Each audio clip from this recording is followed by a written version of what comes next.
I'm very serious, Max. No, you're not. What's I'm a happening? very serious man. Slam, am All I the time. crazy? Like, is he just has a different vibe right now, and I don't know why. I mean, we're pretty serious guys all the time. Yeah. Look how serious I am right now. I knew you were always serious, Slam. They call me Serious Slam.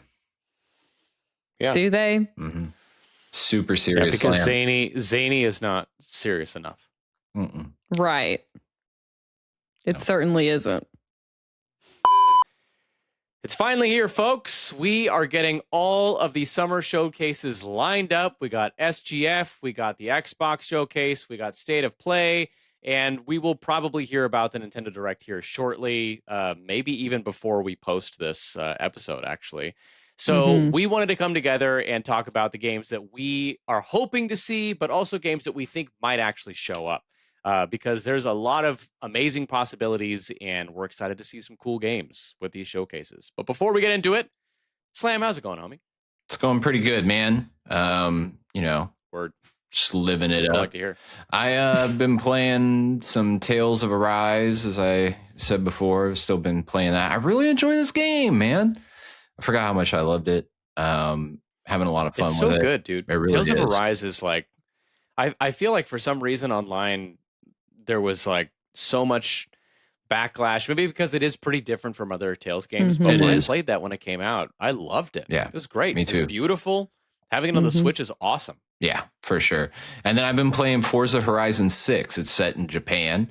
And I've said before here that I love the Forza Horizon games. It's just like, I would say it's probably like my chill, like cozy game that I play. Just like driving around, and Forza Horizon 6 is so much fun. And the fact that it's set in Japan, it's like beautiful, this game.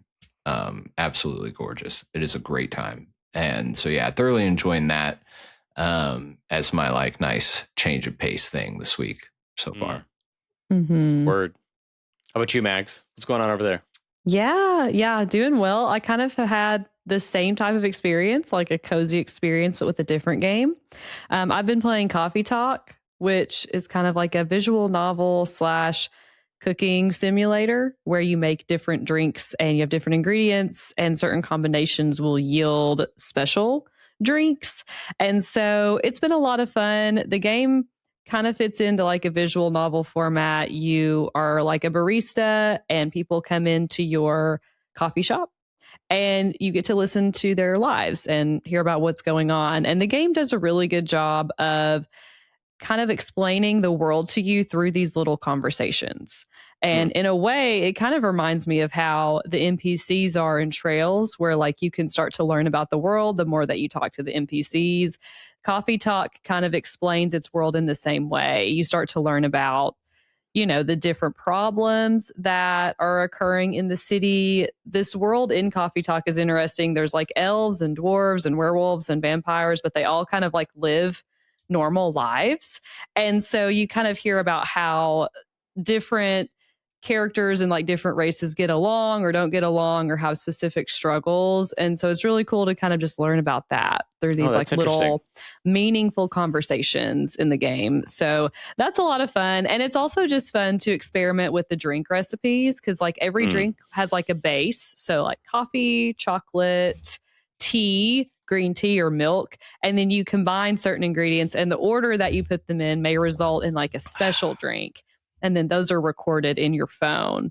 And so there's like certain combinations that will yield something kind of cool. So it's been a lot of fun. I needed a change of pace after playing a bunch of jrpgs. So after I'm done with this, I'll kind of move on to the next big game.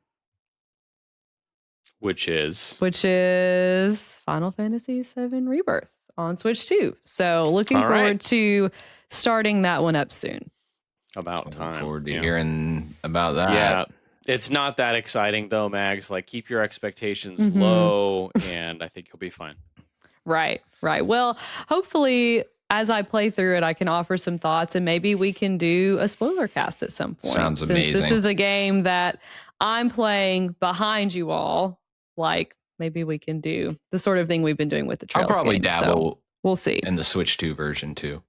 I've only played it twice, so far. I definitely am getting it. I don't know if I'll be able to jump in right away, but yeah. Actually, I'm pretty sure I've bought 2 of them. These are the only key cards that I'm willing to get. What probably will happen is I'll jump in, get to where Queen's Blood unlocks, and just play like 500 hours of Queen's Blood. Seems likely. 500 hours, so it'll just take him a couple of weeks, and then it'll be done. Yeah, I'll be done tomorrow. Yep. Yeah.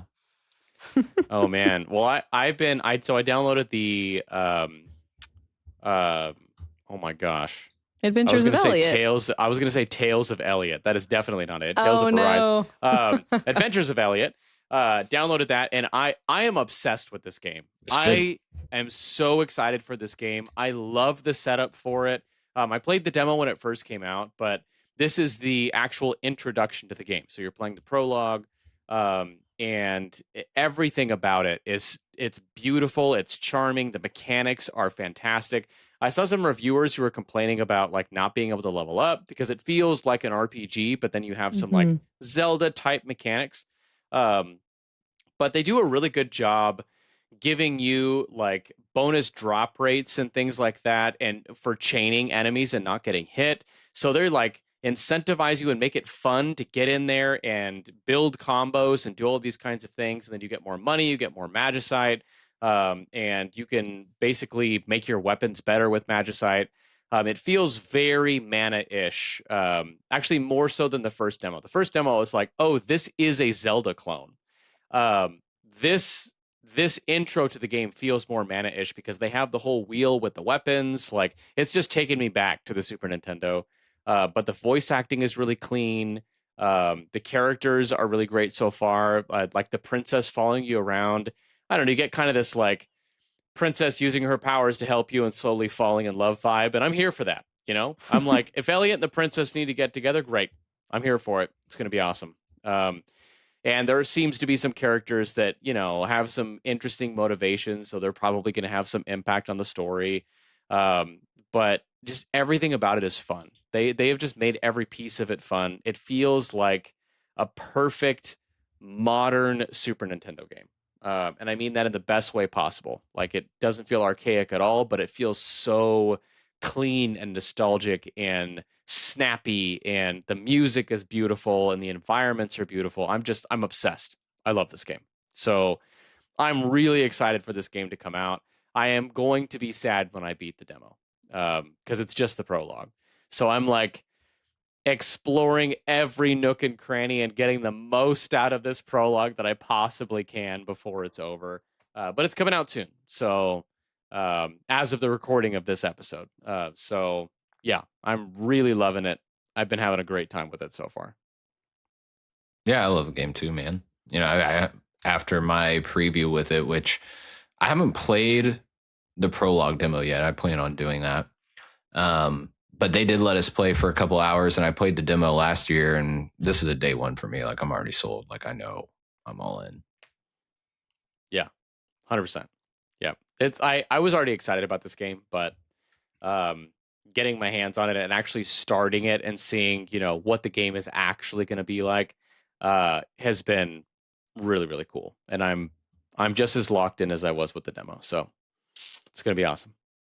Mags, at some point you should definitely try this. I know initially you were like, I don't know if it's going to be my thing, but I think you'll get a kick out of it. It's a really good balance. It doesn't again, it doesn't feel as much like a Zelda game as I initially thought that it was going to, because in the original demo, you just had the sword and the fairy, and everything about it felt Zelda-y. This one, the actual game, it's just starting differently, and again, feel like I'm feeling the mana inspiration that the devs mentioned. That they're like, oh, that's weird that people are making Zelda comparisons, because it was actually kind of more like Adventures of Mana. And I did not see that in the last demo, but actually playing the game, I'm like, okay, yeah, definitely, it's definitely there. So it's a good time. It's a good time. Cool. For sure. I'll keep it in mind for sure. Yeah. Awesome. Well, without further ado, speaking of awesome new games that we're excited about, let's just dive into this one. So I think we should just do the rounds like we normally do, throw some predictions out there. maybe give like a confidence level on the prediction, right? There's going to be some wild predictions that we want to see desperately, but probably aren't going to be there. But there are some others that kind of like ride that line, right? You're like, well, I think this could legitimately show up, but maybe my confidence level's not as high. So Mags, let's start with you. What you got? Sure. So this would be, I guess, announced at the rumored Nintendo Direct, which we're pretty sure is going to happen at some point in June. But I would say one thing that I'm pretty sure we're going to see, I would say maybe like 9 out of 10 confidence level, is a Switch 2 version or edition of Xenoblade Chronicles 2. I just think that this game in particular, out of all of them, since X already received that Switch 2 edition, it really needs that. It needs some upgrades in the visual department. I even think they could like maybe make some gameplay changes as well. Maybe make like the gacha mechanics like a little bit more fair. Yeah. Just clean up some of the more frustrating elements that did hold the game back. I mean, it's an amazing game. It's a Xenoblade game, of course. It's amazing, but there are just some weird quirks in that one. And so I'm pretty sure we're going to see this. I feel like it was mentioned, I think, earlier on by Nate the Hate, who's been pretty reliable, that we're going to see this specific game sometime this year. So I'm confident in that. I think it's needed. I think it's a good idea. It's the best selling Xenoblade game that Monolith Soft has released. And so giving it like this really cool upgraded Switch 2 edition, it just makes sense. And so I think it's going to happen. And I think at some point, if they threw like all of it on one cartridge. Yes, I think that they could. Because we don't have an edition where that's the case, because Torna released on its own cartridge. So I could see them kind of bundling it all together and making a Xenoblade Chronicles 2 definitive like Switch 2 edition. Yeah. Putting all that stuff together. And I think at some point too, we'll see Xenoblade 1 and 3 get this treatment too. But I just feel like as far as the game that needs it the most, it's 2. And I think that's what they're going to do first. Yeah. I mean, if we get 2 and it's definitive and it's all on one cartridge, that would also give me hope for 3, because I'm still not happy about the fact that Future Redeemed, like possibly some of the best DLC ever in any game, is floating in the ether and is not actually on a cartridge. Yeah. So I would love to see them bundle that too. But yeah, if they do that, like that's a day one for me. Like I will take any excuse to get back into Xenoblade. And as much as 2, for me personally, 2 is the lowest on my list of the trilogy, but like we're talking about some of the best games, period. So that's not saying much. Right. So I would be so there for that. Yeah. Yeah. I'd love to check it out again too, because when I played it for the first time, I finished it pretty quickly because I wanted to play it before Xenoblade 3 came out.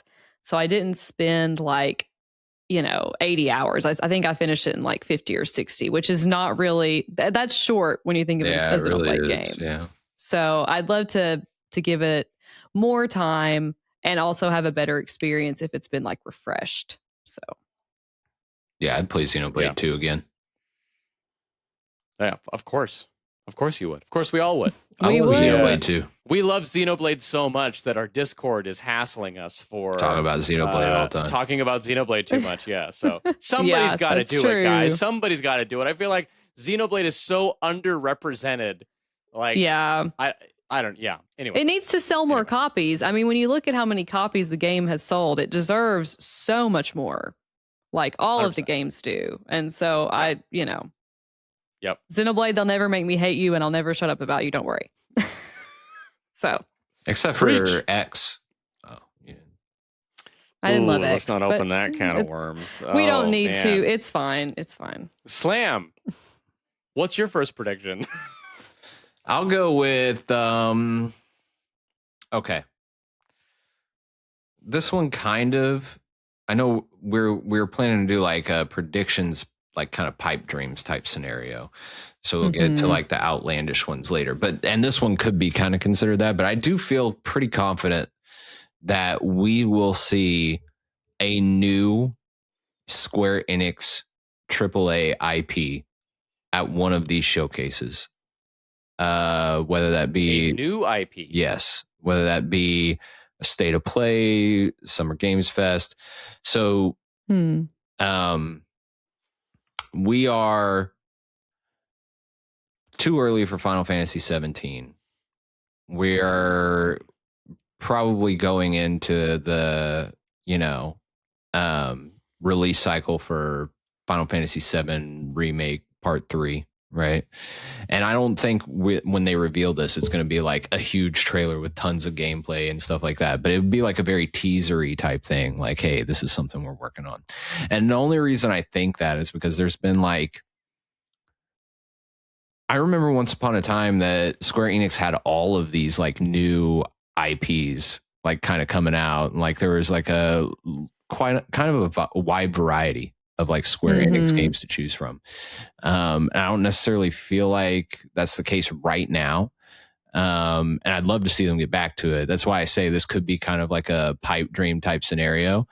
But I feel like with, you read all these things about Final Fantasy as a series not quite selling as well as they'd like, with Remake and Rebirth, and then 16, and then you've got Dragon Quest 12 that's kind of been sitting there for like a long time, and I'm hoping we see something with that soon. But it would be interesting, and I think a good idea for them to kind of like spin the news cycle into something like brand new that they're cooking up. And I could totally see something like that happening.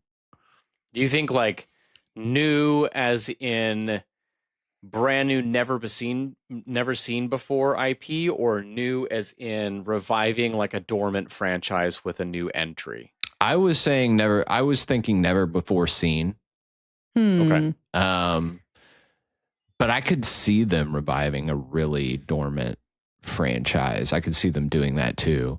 I just feel like that, like can you imagine if we got like Chrono Breaker, like the rumored third Chrono game from years and years and years Square ago? Enix, and to be fair, Square Enix does love like, pulling on those nostalgia heartstrings, like bringing back Dragon Quest 1 and 2 and 3 HD 2D, and bringing new things like Adventures of Elliot through HD 2D. And it seems like they're doing a lot of experimenting through that route and reserving the big AAA experiences for Final Fantasy and Dragon Quest. I just think they need like another pillar to that, because of like the state that Final Fantasy is in. I'm a huge Final Fantasy fan for sure, but like it's just not. It's not getting the same attention that it once was. Yeah, and the development cycles are taking far too long. I mean, I don't expect to hear anything about Final Fantasy 17 for like another 5 years or something crazy like that. Yeah, right? So, especially because they just had that conversation with like they brought in the Expedition 33 team. Yep. And so it seemed like they were still in the planning stages. I mean, this is my assumption, right? Assuming they brought them in to discuss Final Fantasy 17, that would tell me that they probably haven't even started development on it in any meaningful sense. Like it's still pre-production. So we're probably not seeing something for quite a while. Yeah. What type of gameplay are you imagining that this game will have? That's hard to think about. With Square Enix, I'm going to assume it's a JRPG. I couldn't tell you if it's turn-based or some weird thing that they come up with.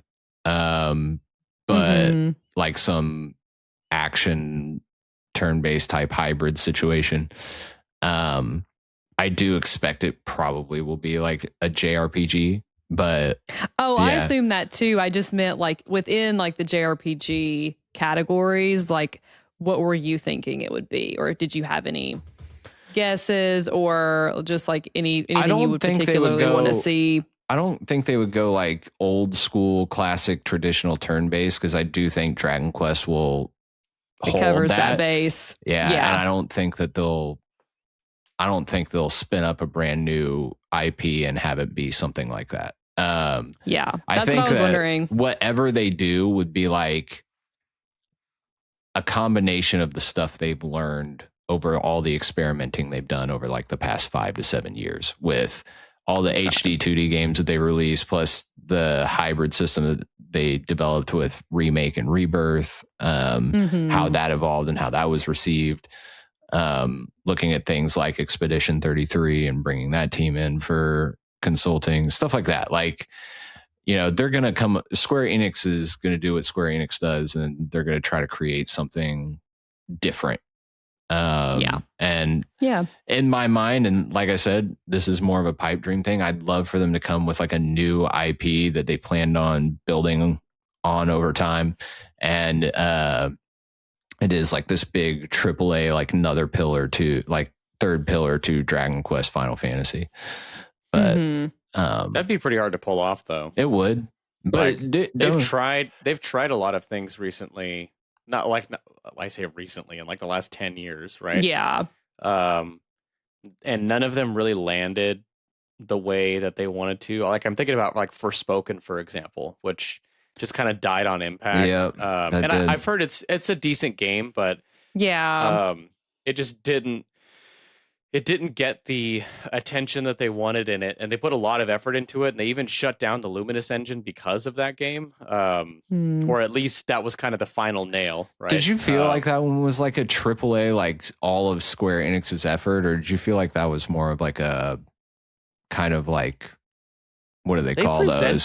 They presented it as a AAA. Like, visually, it looked amazing. They were really trying to show off like how cool this looks, how cool the combos look, you know, what they were doing with the characters and the world and everything. So, I mean, if they're going to have multiple pillars, like, there's always going to be splitting off, or however they decide to, you know. That first game is going to take some like effort into like building up how it's going to be received, you know. And but maybe the move isn't a third pillar for AAA games. Maybe the move is finding ways to have lower budget but higher quality experiences. Like, they're getting a lot of hits with the HD 2D stuff. Yeah, I do agree. But like, and that has been really successful for them for like for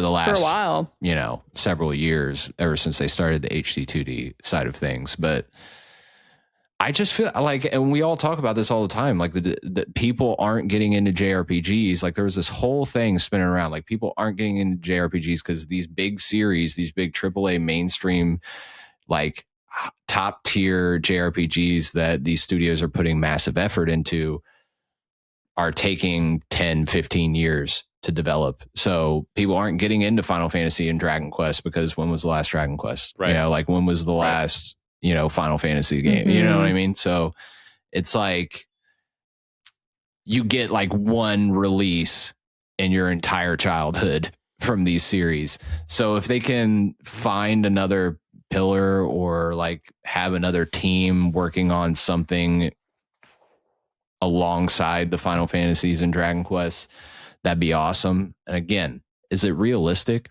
I don't know. Maybe not. But it's something that I've wanted to see them do for a while. Honestly, I feel like, and we'll actually get to some of the predictions here, because I actually have several that are in this line, so I'll just throw a few out for the sake of time.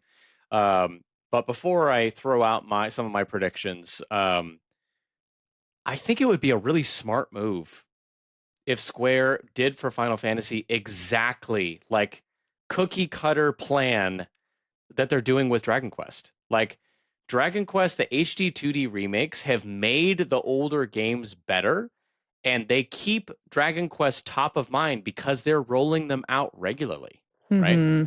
So my children are now starting their gaming experience with Dragon Quest. They will remember Dragon Quest because they played that with Daddy, right? If Square keeps that up, Dragon Quest will be a franchise that my kids know. And I'm sure that's true for many other nerds like us as well. If they did that for Final Fantasy, where they did a Final Fantasy 1 and 2 HD 2D remake, that's not the pixel remasters, but like a full-on HD 2D remake like they did with Dragon Quest, and they do the same thing with 3 and 4 and 5 and 6, like especially 6. People would lose their freaking minds if they did 6. and they release them on a regular cadence like we're getting with Dragon Quest, like that is a strategy for getting people. Like if you still want to do your crazy high quality AAA games, go for it. But in the meantime, keep Final Fantasy the franchise top of mind by getting them out there and just giving love to the classics. I feel like that would be a great thing. And with that, some of my actual predictions. I think we do have a decent chance of seeing Final Fantasy VII. I'm calling it Redemption. I'm Part 3, yeah. I do think that's going to come. Yeah, I think we have a high chance of that. But for as far as Dragon Quest goes, I did write on here Dragon Quest 12. I have low confidence for this one. Honestly, I shouldn't have to have low confidence, but I think we should see something. But I think if there's one thing I'm most confident about, we're going to get a Dragon Quest 4 HD 2D remake announcement. Makes sense. That's something that I think is actually going to show up in the showcase. So I'm hoping for that. I think that's far more likely than 12. I don't know. I don't know. I think we're going to see something from 12. I don't know why. Think so? Maybe it's just a feeling. But when I saw like the news that they were going to have some kind of updates or announcements for Dragon Quest Day, which is coming up, I don't know. I just think it's time. It just feels like it's time. They have all this momentum from the 1, 2, and 3 remakes. I feel like it's a great time to be able to just reveal the next game after people's excitement has been building up. I know, like it makes sense from like a marketing standpoint, and you have all these people where it is still fresh in their mind because they played it at the end of last year. Right.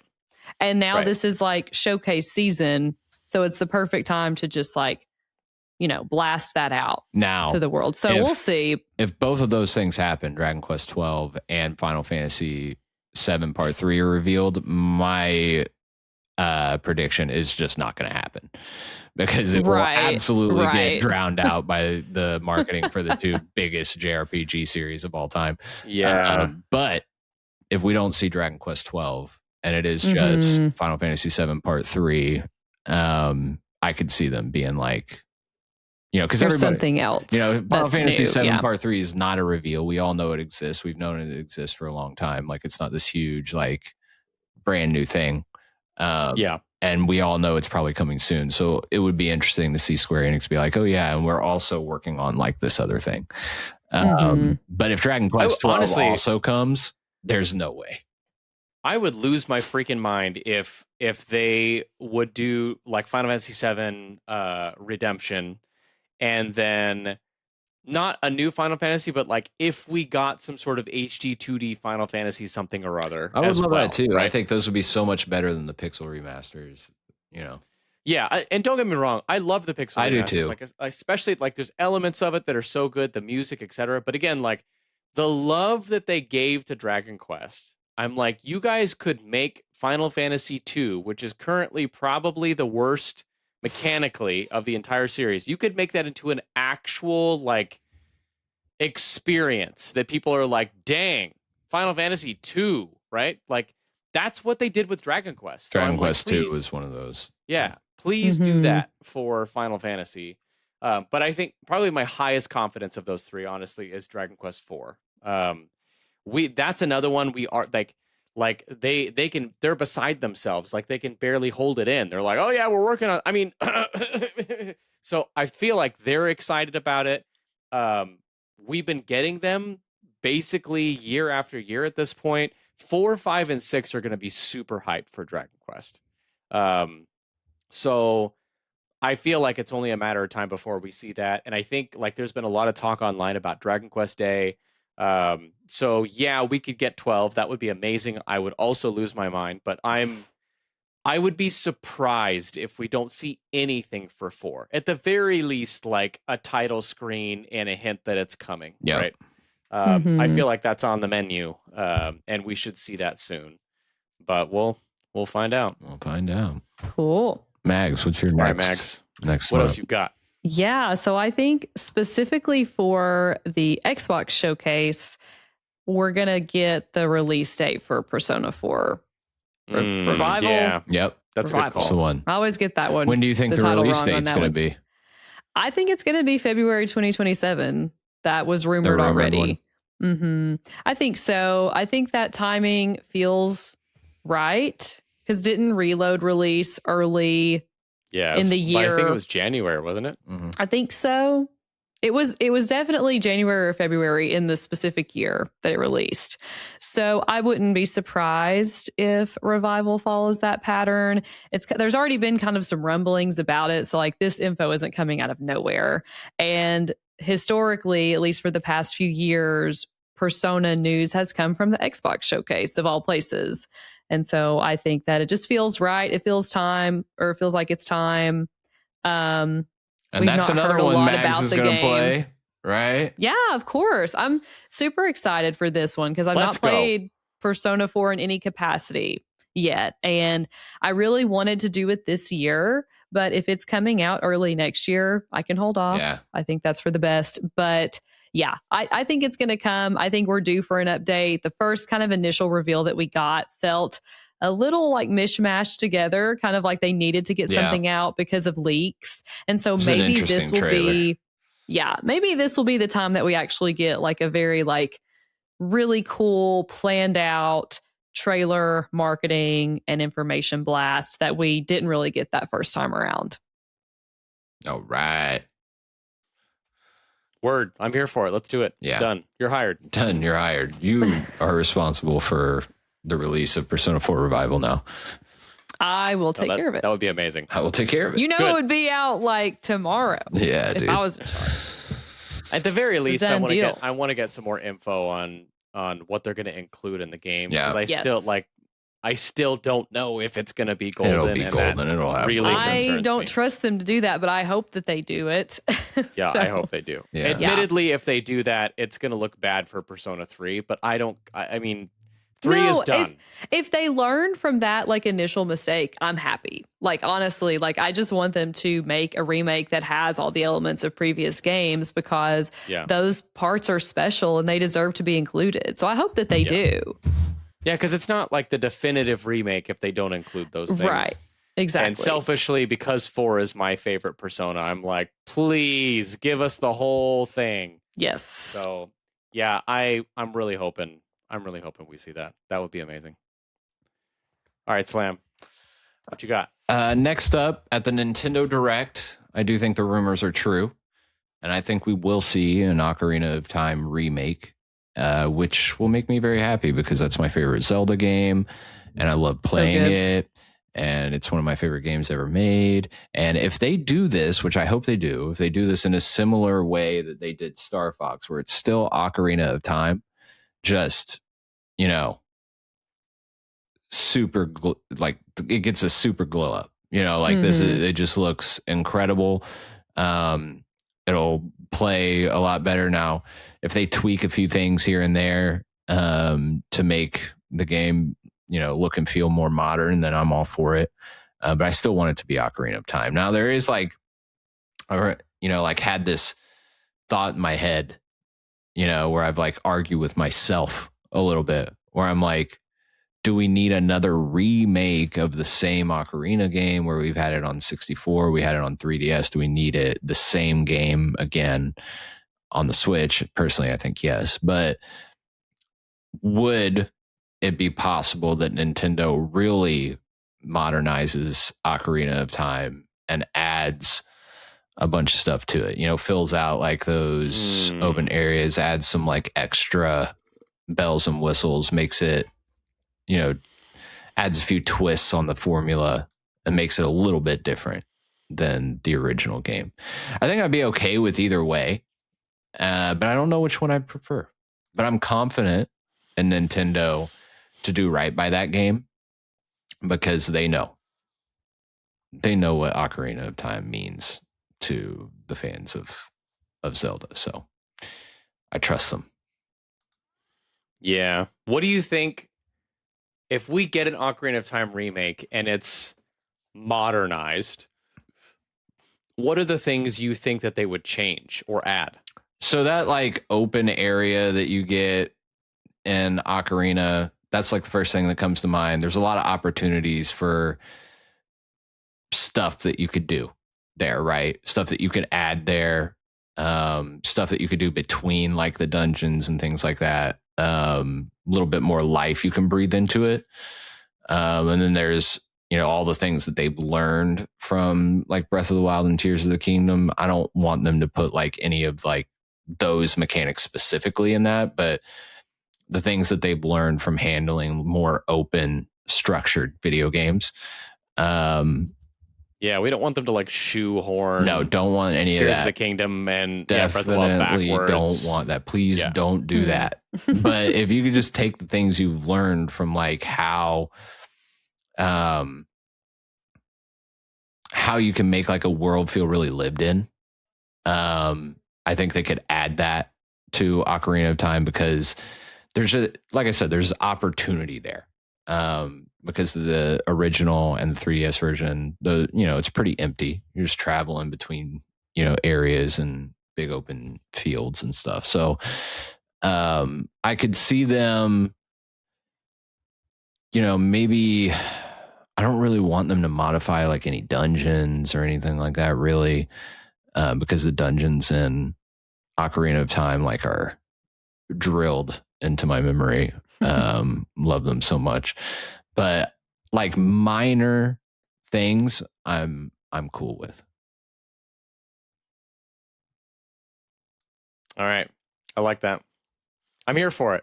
So if we can make that happen or see something, I mean, we know something. Just hear those and rumors. Just hear that intro screen. Right when they reveal that, that's how they're gonna do it. Gotcha. Yeah.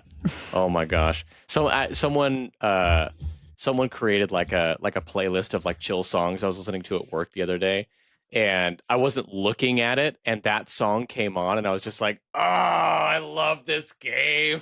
So good. It is a good one. Good, dude. Oh man. All right. I have another. This one I don't have a lot of confidence for, but I'm gonna will it into existence. And I'm sorry, Slam, but I genuinely would love this, and that's Xenoblade Warriors. If we get a Nintendo Direct, why do you guys love those games so much? It's not. It's just because they nailed Persona and they nailed Zelda with the Warrior, like the newer Warrior games. Yeah. That I'm just like, if they could give me a Xenoblade story and do it like they did Persona 5 Scramble, like. But yeah, here's the thing though, like Persona 5 Strikers is my least favorite Persona game, and the Zelda Hyrule Warriors games. You're gonna put Strikers under 1 and 2, Slam? I don't think so. Definitely under 2. Or like, are you gonna put it under like 2? The only one I could put. What about Tactica and the dancing games? Tactica I liked better. What? Yeah, definitely. Like, no, Tactica. Get out of here, dude. No. Now you're just making stuff up. You're trying to make a point. This is a lie. He's lying, everybody. Strikers I put him pretty even. Just the gameplay doesn't vibe with me that well. The like action gameplay against the mobs. The story is better. Good. The story is better than Tactica. This guy. That should sell it. That should immediately put it above. I like Persona Q better. Definitely Persona 2 is better. Bro, no way. Persona Q is not as good as Strikers. Not even close. I love Q. Don't get me wrong. These are all great games. But like, come on. Now you're just making stuff up. Xenoblade Warriors, like imagine it though. Like we have the cast from like all of them. And you can work like this is what I imagine, that we have the entire like main cast from the games and we get to utilize all of them. And then they like all team up. Like, wouldn't that be so cool? Just like button mashing mobs. So free falling asleep. So fun. You don't sleep. So what are you even talking about? Okay, I'm over exaggerating a little bit. I'll get out of character. The Strikers is great. A little bit. I did over exaggerate intentionally. Falling asleep. That's when you know he's not being serious. Persona 5 Strikers is a great game. It is the best of those like Muso style games that exists on the planet. And it's not really that close. Age of Calamity from Hyrule Warriors runs just awful. And I just can't stand by that game.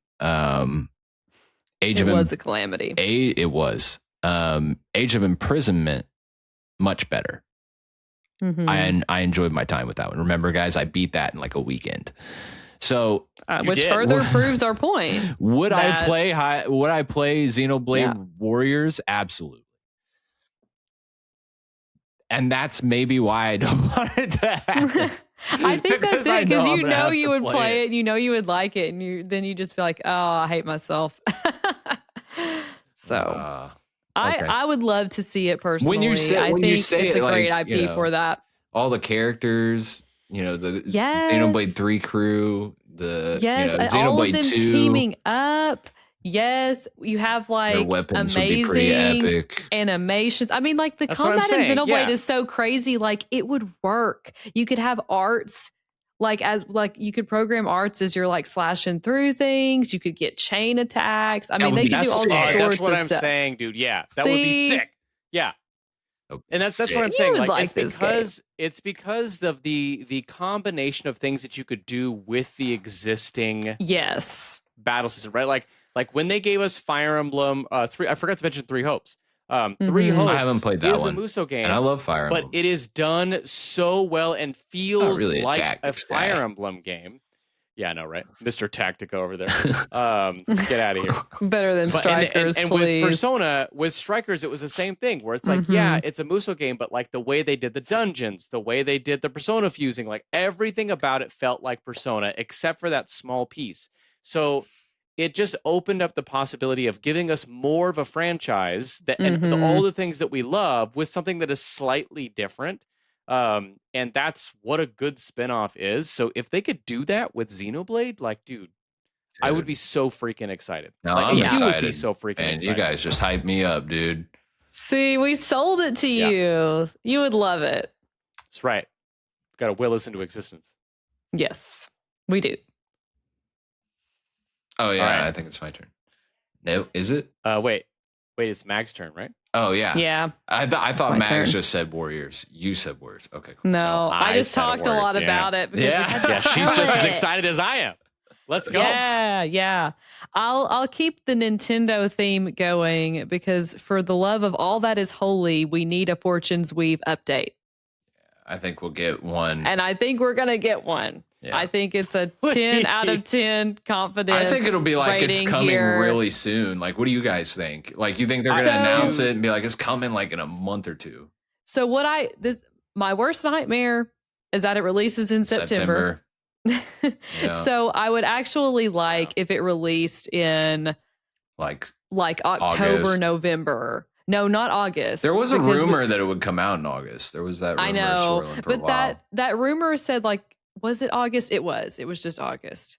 I wouldn't hate August, but we also have Brigandine in August. And I feel like if those two games release in the same month, like Brigandine is cooked. And I really Brigandine is cooked. I don't want that to happen. I know Nintendo doesn't care, but like I care because I want to play Brigandine. Got to talk Why did you? Because I want to play Brigandine. But I would be playing Fire Emblem and then Brigandine later. Yeah. I would too. And it's like, I want that game to do well because like it looks really cool. It's interesting from a tactics standpoint. We got to interview the producer at PAX and he was a really passionate guy. And we went to that would just be, too, that would be like a death sentence to that game. And I really don't want that to happen. So my hope is actually that it's like October, November, like later, like holiday. Like it's their holiday game.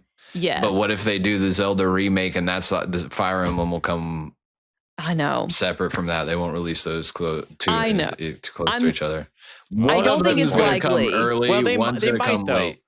They might because they're different. Generally different audiences. But Nintendo always gives at least a month between their own first party IPs. They never drop like a Zelda and like a Metroid the same week, Yeah, I mean they're typically pretty consistent with like a first party release every month. Yeah. Most months of the year. And so they wouldn't release those at the same time. And honestly, I feel like the Ocarina of Time remake would be the holiday game. Yeah, the holiday game. Like, so I'm scared that like it's going to clash with some other JRPG that I'm looking forward to. And I just think it's inevitable. And so I do too. Yeah. Unfortunate. But I still would like to know. Unfortunately, I see what you did there, Slam. Oh, Okay. Unfortunate weave. Unfortunate Weavely. Anyway. But yeah, so let's hope we get an update because we just need a release date, and I would just love some more information. You know what? And Mags, I appreciate you for being the one to talk about Fire Emblem instead of me. It's just nice to hear that you're as excited about this as I am, because this is like, I am. anytime a new Fire Emblem game comes out now, it's like my favorite, or it's my most anticipated, like, of everything else. Like, nothing else matters to me. I just want more Fire Emblem. So I am so freaking excited, and I hope we get something. If we don't, I'm genuinely going to be concerned. So yeah, same. It'll get delayed we really if we don't. shouldn't be, because I just don't feel like this is a game that they would or should or need to delay. Yeah, like based on their development with We've Fire Emblem seen a lot past, of it already. At that, like trailer was long. They typically like have these games done, so I would just be very surprised. But it's Fire Emblem's honestly on the same level for me as like Xenoblade and Persona. Like, I love these franchises, so I'm super excited for it. Be a good time. Preach. Let's go. All right. Let's make that happen. Slam, what you got next, buddy? So I got one for the Xbox showcase. Right. I wanted to try to hit each showcase a little bit. You know, so that's I got a good idea. The Square Enix one was like kind of probably Sony. You know, Ocarina of Time's probably definitely Nintendo. Yeah. And then I wanted to hit the Xbox showcase. And I think that's going to be an Elder Scrolls 6 reveal. I do think we finally see something from this game. It is like their next project after Starfield, which came out a really long time ago. So I feel like it's time. You know, and Xbox is in a downswing right now, man, and they've got change in leadership, and they've been hyping up this showcase, and Bethesda is their biggest studio. They're going to come out swinging with something, and I think the Elder Scrolls 6 is like the one. I mean, Xbox is probably begging Bethesda right now, like, please show something from Elder Scrolls 6, please. Because that would when was that first announced? Talking about it. It's like 20 years ago. It was like 6 or 7 years ago. No, it was certainly more than that. Like when they showed the logo, the title screen. I thought that was like 2019. It probably was. I felt like it was even earlier, but maybe not. I think it could happen. I feel like I saw maybe a couple months ago like some comments from Todd Howard about how they had announced it too early. Like he was commenting on Elder Scrolls 6, which yes, they did. But it just makes me wonder if like they have something cooking, because like it was back in the news again. Yep. So like perhaps like that comment itself was intentional to kind of get people's wheels turning about Elder Scrolls 6 again. It makes sense. June 10th, 2018. 2018. I was like, it's a long time. That's 8 years ago. Yeah. And it wasn't even anything. It was literally just Elder splash screen. Now in it was just a graphic they made for the announcement. Like, who even knows what it looks like now? It's probably completely different. But if they revealed that and actually had something to show, like, that would be huge. Gameplay, like where this game is set, like some sequence, like even if you get like a 1 or 2 minute trailer of this game, people will go nuts. The Xbox showcase will be in every freaking news article. It'll be in every hype cycle, every video, you know, like it's an automatic win if they do that. They know, I mean, the Elder Scrolls 100%. Fandom they're intense, and Skyrim came out in 2011. Like, I'm going to play Elder Scrolls 6 for hundreds of hours. I love the Elder Scrolls series. I really do. Yeah, they're great games. So I think that honestly, both Bethesda and Xbox need this, in my opinion. Desperately. They need a win. Like if Xbox comes out and their showcase is just a bunch of third-party games that are going to appear everywhere else, then they're cooked, man. Yeah. Yep. Yeah, that's... Xbox needs a... They need a heavy swing. They need a win. They really do. And I do think that's it. Even though Elder Scrolls 6 will probably come to other platforms if they stick to that. Yeah. You know, format they have now, which I'm not entirely sure that they do stick to that, with new leadership, after Phil Spencer's departure. Well, Sony's pivoting back. Like Sony's like, you know what? Yeah, maybe we'll keep the already announced games. Like they pulled already announced games from PC, and we're like, nope, not doing that. They're not doing that anymore. Yeah, so anything could happen. Mm-hmm. Yep. All right. Well, I've given my entire list, so I'm going to jump into my pipe dreams. Are we ready for pipe dreams? Pipe dream. Bring it on. All right. This first one. Pipe dreams. This is truly a pipe dream. I feel like it's possibly a more reasonable pipe dream, maybe as reasonable as they can be. But Final Fantasy IX remake, I still hope. I'm still hoping. Man, that'd be sick. Yes, thank you, Slam, dude. Thank you. I would be so freaking excited. We were talking in the Discord this week. Which, by the way, if you are still here and you are not in the Discord, you're not engaging with our community, get in there. Like, we have a blast. We were just talking about this week. Someone asked, like, would you want them to do it like 7 Remake? And I'm like, please. Personally, I don't ever want them to do a remake trilogy ever again. Like, I love 7 enough that I'm like, I'm okay with this. You guys made this decision, and I'm going to show up, and I'm going to be there. But 9 is my favorite Final Fantasy. I freaking love that game. And if they do a remake, I do not want them to split that game up. Like, no, it would not work. I want them to give us a full-on one and done remake of Final Fantasy IX. There was all of that new art that came out. There were all these rumors about the remake. And so I hope that it's still in existence. And if we saw it at the showcase, like, I mean, to me, I would be like, I don't even care what else was shown. This was the greatest showcase of any summer. Like, I would be so hyped. So please, Square Enix, like, give 9 the love it deserves, because 9 is amazing. So that's my first pipe dream. It's a good one. All right, Mags, are you onto your pipe dreams yet? I have like 2 shorter ones that I'll go ahead and just spit out first that I think will happen, and I'll just be brief on those. First, I think we're going to get some kind of GTA 6 mention. Obviously, they confirmed the release date, and we know it's coming. It's going to be this massive release, massive game, but I feel like it's been a while since we've seen like any more footage. So I think we'll get like a new trailer, something like that. Yeah. And honestly, I'm excited for it. I enjoy some of Rockstar's games. I really enjoy GTA 5, Red Dead Redemption 2. Oh, I'm so excited for GTA 6. Let's go. And I also just love, like, I put so many hours in GTA Online. Yeah, me and you are going to play GTA Online. So, like, we're going to spend so much time in there. The streets are not going to be safe ever again. No, they will not. They will not be. Everything will be on fire, and it's going to be so much fun. Mm-hmm. So I'm excited for that. And then my last prediction that I also just anticipate 10 out of 10 confidence is that Summer Games Fest will have way too many horror games. And that's just how it's going to be every time. There'll be some nasty trailer with a bunch of gore and just gross things. Yeah. It's just every time. Every time. Max is actually really excited about it. I'm excited about it because she's going to play Resident Evil 9. No. Exactly. 100%. Once she plays Resident Evil 9, everything's going to change.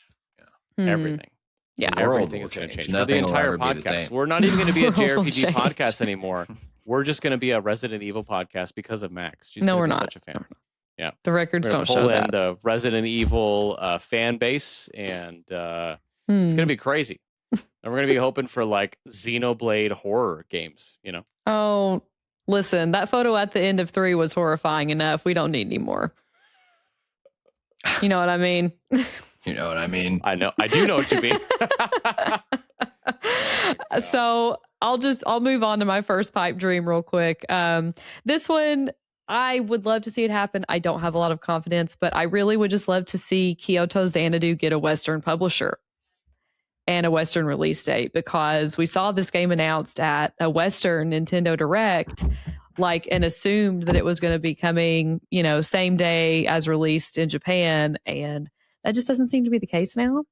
So it's kind of a bummer because we got the simultaneous releases from Falcom for Trails in the Sky First Chapter remake. We're going to get it for second chapter. And so it's a little discouraging to see that like one of their games coming out right after Sky First Chapter remake is not following that same pattern.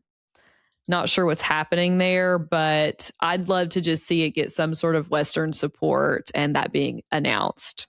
So I don't expect it, but I'd really like to see it. So we'll see. Those are good. I would love to see Mass Effect. Oh, I haven't said that one yet. I thought you said that. Okay, say it. Well, I thought we were going to rotate, so I was saving that one for the end. He meant Kyoto Xanadu getting a Western publisher, didn't you, Slam? I heard the Western publisher part. I did think she was going to say both of them. Okay. This guy. I know. Well, spoilers for the rest of the episode. And actually, this makes me feel a little bit better because I did that one time where we had a list and I was referencing it, and then I went ahead, and then everybody was like, "Oh, Brandon!" But now Slam has joined. I did it. In this. I can't believe you this terrible embarrassment. It's my fault too because my wife texted me, so I was reading it. So apologies. No, she is way more important. Don't worry. Yeah. Slam's like, oh my gosh, do we need to go? Right. I do have to glance at them if I get them. Yes. No, you should absolutely keep doing that. But always. I do feel really bad now that I revealed your other prediction, your pipe dream. I'll go ahead and say it since it's been sort of revealed. My other pipe dream, which is like the most pipe dream of all, Mass Effect 5, whatever the next Mass Effect is going to be. Obviously, did they announce that they were working on another Mass Effect? Okay, cool. I just wanted to make sure. Yes, they did. It's really the only thing that BioWare is working on now, because after Dragon Age: The Veilguard released, that team was pretty much kicked out, or they assimilated into the current team working on Mass Effect. So they're working on that. I still think it's pretty early on in development, so that's why it's a pipe dream. Like, I don't know when we'll see anything about this game, but I love the series. I feel like we could. So, you think so? When did they show that? They showed like this kind of teaser thing. That was on N7 Day, I think not this past year, but the year before, because November 7th is Mass Effect Day. It's like N7 to represent Shepard. Who's doing the Knights of the Old Republic remake? So that's Casey Hudson, who used to work at BioWare. But that game is actually being funded by a separate company. So yeah, because I think Xbox, wasn't it Xbox that was originally funding it and then it got canceled? It didn't get canceled. That was a different game. Yeah. So it's very confusing because it is confusing. There's a Knights of, so I've got this. I think I can. Let's go. There was a Knights of the Old Republic remake that was canceled, suspended, put on hold, what have you. The new game that we saw at the Game Awards is in the KOTOR universe. Yes. And so that one is the one that Casey Hudson, formerly of BioWare and Mass Effect, he's leading that project. But that's not being published by BioWare. That's being published by another company that actually released like a statement earlier this week just about how like they're really focused on like not using AI and like really putting money into the creativity of it all. So it's this game has a lot of good going for it. So the old one, the one that was, not the remake that got announced, the Knights of the Old Republic, like remake that got announced a while back. Is that still happening? It was, I think, initially canceled, but I also have seen that it might be like restarted. Yeah. Regardless, like it would be a long way away and there's like nothing to see. Is BioWare working on that one though? No. Okay. No, that was a different company too. Okay. So like literally BioWare is like just doing Mass very Effect. small. Then I totally think we could see something. I really do. You think so? I think we could see something. Unexpected prediction. Yeah. The only thing that worries me about that is next year we're supposed to be getting 2 games that are very, very, very Mass Effect coded. So there's Exodus, which is made from former BioWare devs who worked on Mass Effect, not Casey Hudson, but it's other so people. weird that so many BioWare devs just like spun off and did their own studio to do other BioWare type things. Like Mass Effect esque games. So like we have Exodus, which is supposed to come out next year, very Mass Effect coded. And then we also have the Expanse game that's coming out next year. That's also very Mass Effect coded. And those two games may release like very close to one another next year. So if Mass Effect is going to happen, I don't want it to release near those games because they're going to like cannibalize each other if they do. Yeah. But I mean, I'm Mass happy, Effect has the Grandia. It has the name. Yeah. I just think like I'm really happy that we're getting more experiences like those games. I just want to be able to like experience them and not have to play them. Anthem like, scarred everyone. And they just left. They were like, we're dipping out of BioWare. We're done here. I think there's been a lot of rough happenings at that studio. I actually liked Anthem. Yeah. There's like a few of us at work that were like obsessed with that game for a while. Really? Yeah, we actually the gameplay felt good. It was fun. Like, dude, it was just a fun game. That was the only good part of it, though. Like the whole multiplayer aspect was a bit of a mess. Yeah. Well, that's just not BioWare's thing. The whole point, though, it was like the whole point of the game. It was built around that, and there was a lot of games that were coming out during that time frame too that were kind of trying to do that, like Giant Zone. What's that one game where like one player could play the Beast and the other players could play? What is that game? Oh my gosh, I played it. Me and my brother played it too. I played it with friends. Yeah. Oh no, what was it called? I can't remember. That's gonna drive me crazy. I'm gonna try to look it up because it was like you would play in like waves, and you would, and then like you would have a squad of it. It's kind of like those horror games now, like the one where like one plays as the killer and the other play as like the people that are running like away. Dead by Daylight and stuff. Dead by Daylight, and like the new Halloween game, I think is going to be like that too. Yes. Oh my gosh, it's driving me crazy that I can't think of what this. I feel like it starts with like an EX or something. It does, right? Like I think so. Extract or like, Brandon is probably like, what are they even talking about right now? I know. We've gone way off the rails here. We've lost the plot. We've lost the plot. Yeah. Sorry. Anyway, I'll keep searching for this game, but in regardless, reality, Mass Effect 5. Mass Effect would be cool. Good stuff. That I got it right there. Attaboy Slam. We got there. Cool. Got it. Apologies again, right. Mags. You should never forgive me. No, I do. It's okay. This is why you don't have your job back. Slam. Why don't you get to your pipe dream? Why don't you? Yeah. Stop this. Okay. My pipe dreams, because that's all I have left. Although I do have like a show format prediction for Summer Games Fest that I'll say. Everyone is going to be disappointed with whatever closes out Summer Games Fest, no matter what it is. Like I just feel like every year he closes out with a game and like everybody's upset about it. Last Summer Games Fest, it was that game that like started up and then completely crashed in 3 months, and now it doesn't exist anymore. Evolve. The game's Evolve. There it is.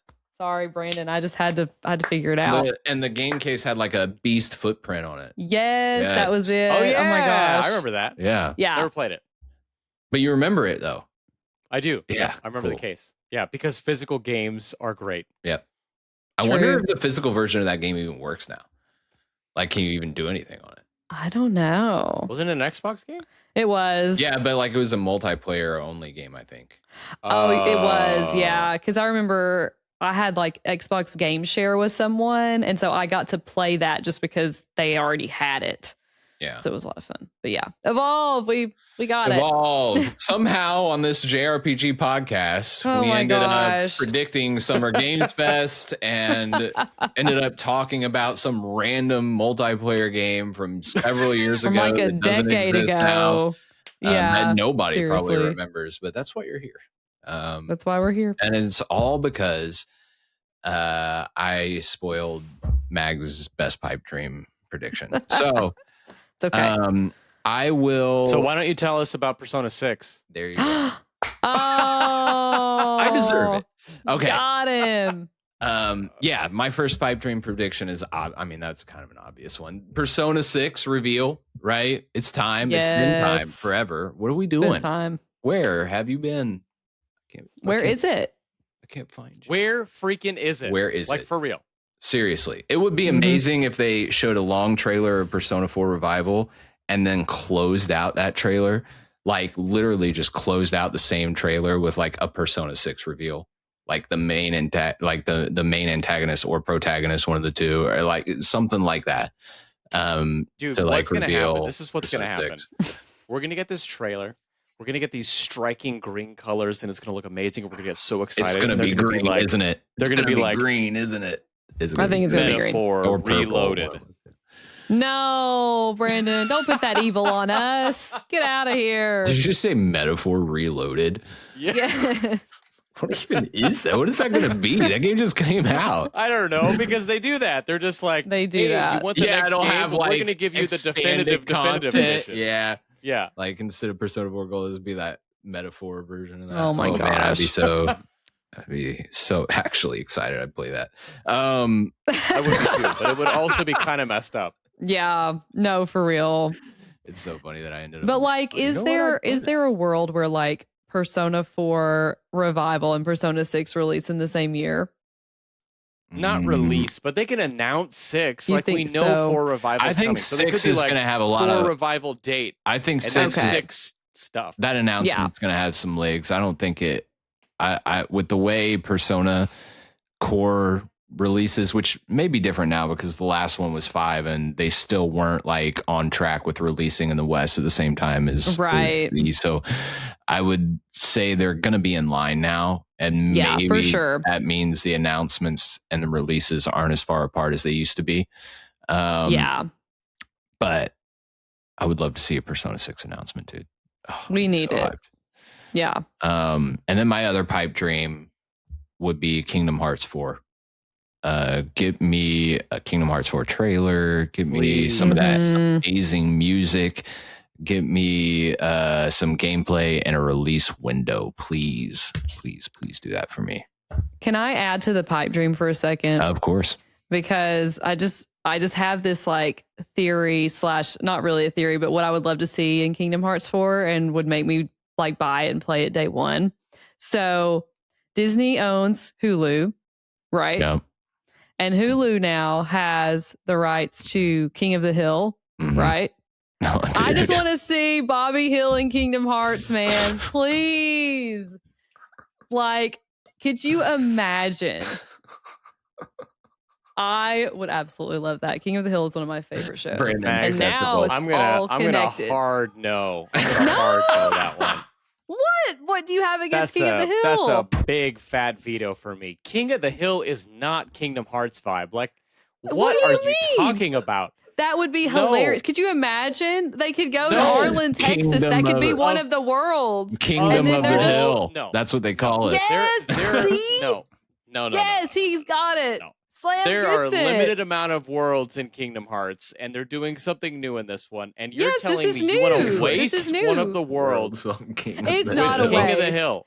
How First would of all, Sora even how dare work you? with King of the Hill? Because Sora would be like, I want to help your friends. And the King of the Hill would be like totally nonsensical. Hank would that's be like like, saying like, hey, dang it, Bobby, why'd all these heartless show up? You go into a propane store and it's just this dude in the corner going, yes, no, it would work. It would totally work, and it would be amazing. So no, hard no. I can't say hard no. I can't say it would be a deal breaker. What I think that they should do in Kingdom Hearts 4. What I'm hearing is it's not a no. So it's not a no. Kingdom Hearts 4 should absolutely have Marvel and Star Wars. And King of the Hill. No. And King of the Hill. Yep. No. Could you imagine they get transported to Texas and Heartless starts showing up, and this is like redneck fan fiction. What is happening right now? Like, okay, and I love how into it she is, though. I'm like excited, dude. Like, Look, Imagine how many they go to Texas they and go to they have a Texas. classic adventure Listen, with King of the Hill characters. I'm not offended. This would be amazing. Mags. I could see it now. Hank Hill would be like, dang it, Bobby, where did all these Dang it, heartless come Bobby. from? Where did all these heartless come from? What is Bobby's this? fault. It's It would destroying be my too. lawn. It would be It's all just- Bobby's fault. What would the mission even be? Protect his lawn. Protect Arlen. And you team up with Bobby, and he's just like, don't worry, Dad, I got this. I've been to the neighborhood that's based off of, Garland. I knew. Well, you're Garland, from Texas. Like, I'm from you've Texas. Been, yes, you're I from lived Texas. in Dallas, which Garland is not too far from. Exactly. My grandparents lived in Richardson for a while, which is right next to Garland. So. Slam. Hank Hill is a Cowboys fan. Yep. I mean, you have to be over there. So that would mean that it's possible that the Dallas Cowboys could be in Kingdom Hearts. Action in Kingdom Hearts. We have lost the plot in this episode. Are you freaking kidding me right now? We are way over there. Reel it in. Now you know how it feels, Brandon. How does it feel? That's why he's the host of the show. How does it feel? This is like the most aggressive hosting I've ever had to do on this show. I'm sorry. Thank you for humoring me in my crazy idea. I just had to say it. Oh my gosh. Okay. All right. So, pipe dreams, like pipe dreams that could actually happen, unlike King of the Hill and Kingdom Hearts 4. I can't even let me have this. Kingdom of the Hill 4. Oh, exactly. Please. Yep. I put in here the next Monolith Soft game. So it's kind of a realistic pipe dream. I don't think it's going to be Xenoblade 4. Although our buddy Nish, he seems to be under the impression that we will get a Xenoblade 4, and it's going to be bringing 3 and X together, which I think is an interesting theory. Yeah, it could happen. I'm thinking this could be whatever this other IP is that they might be working on.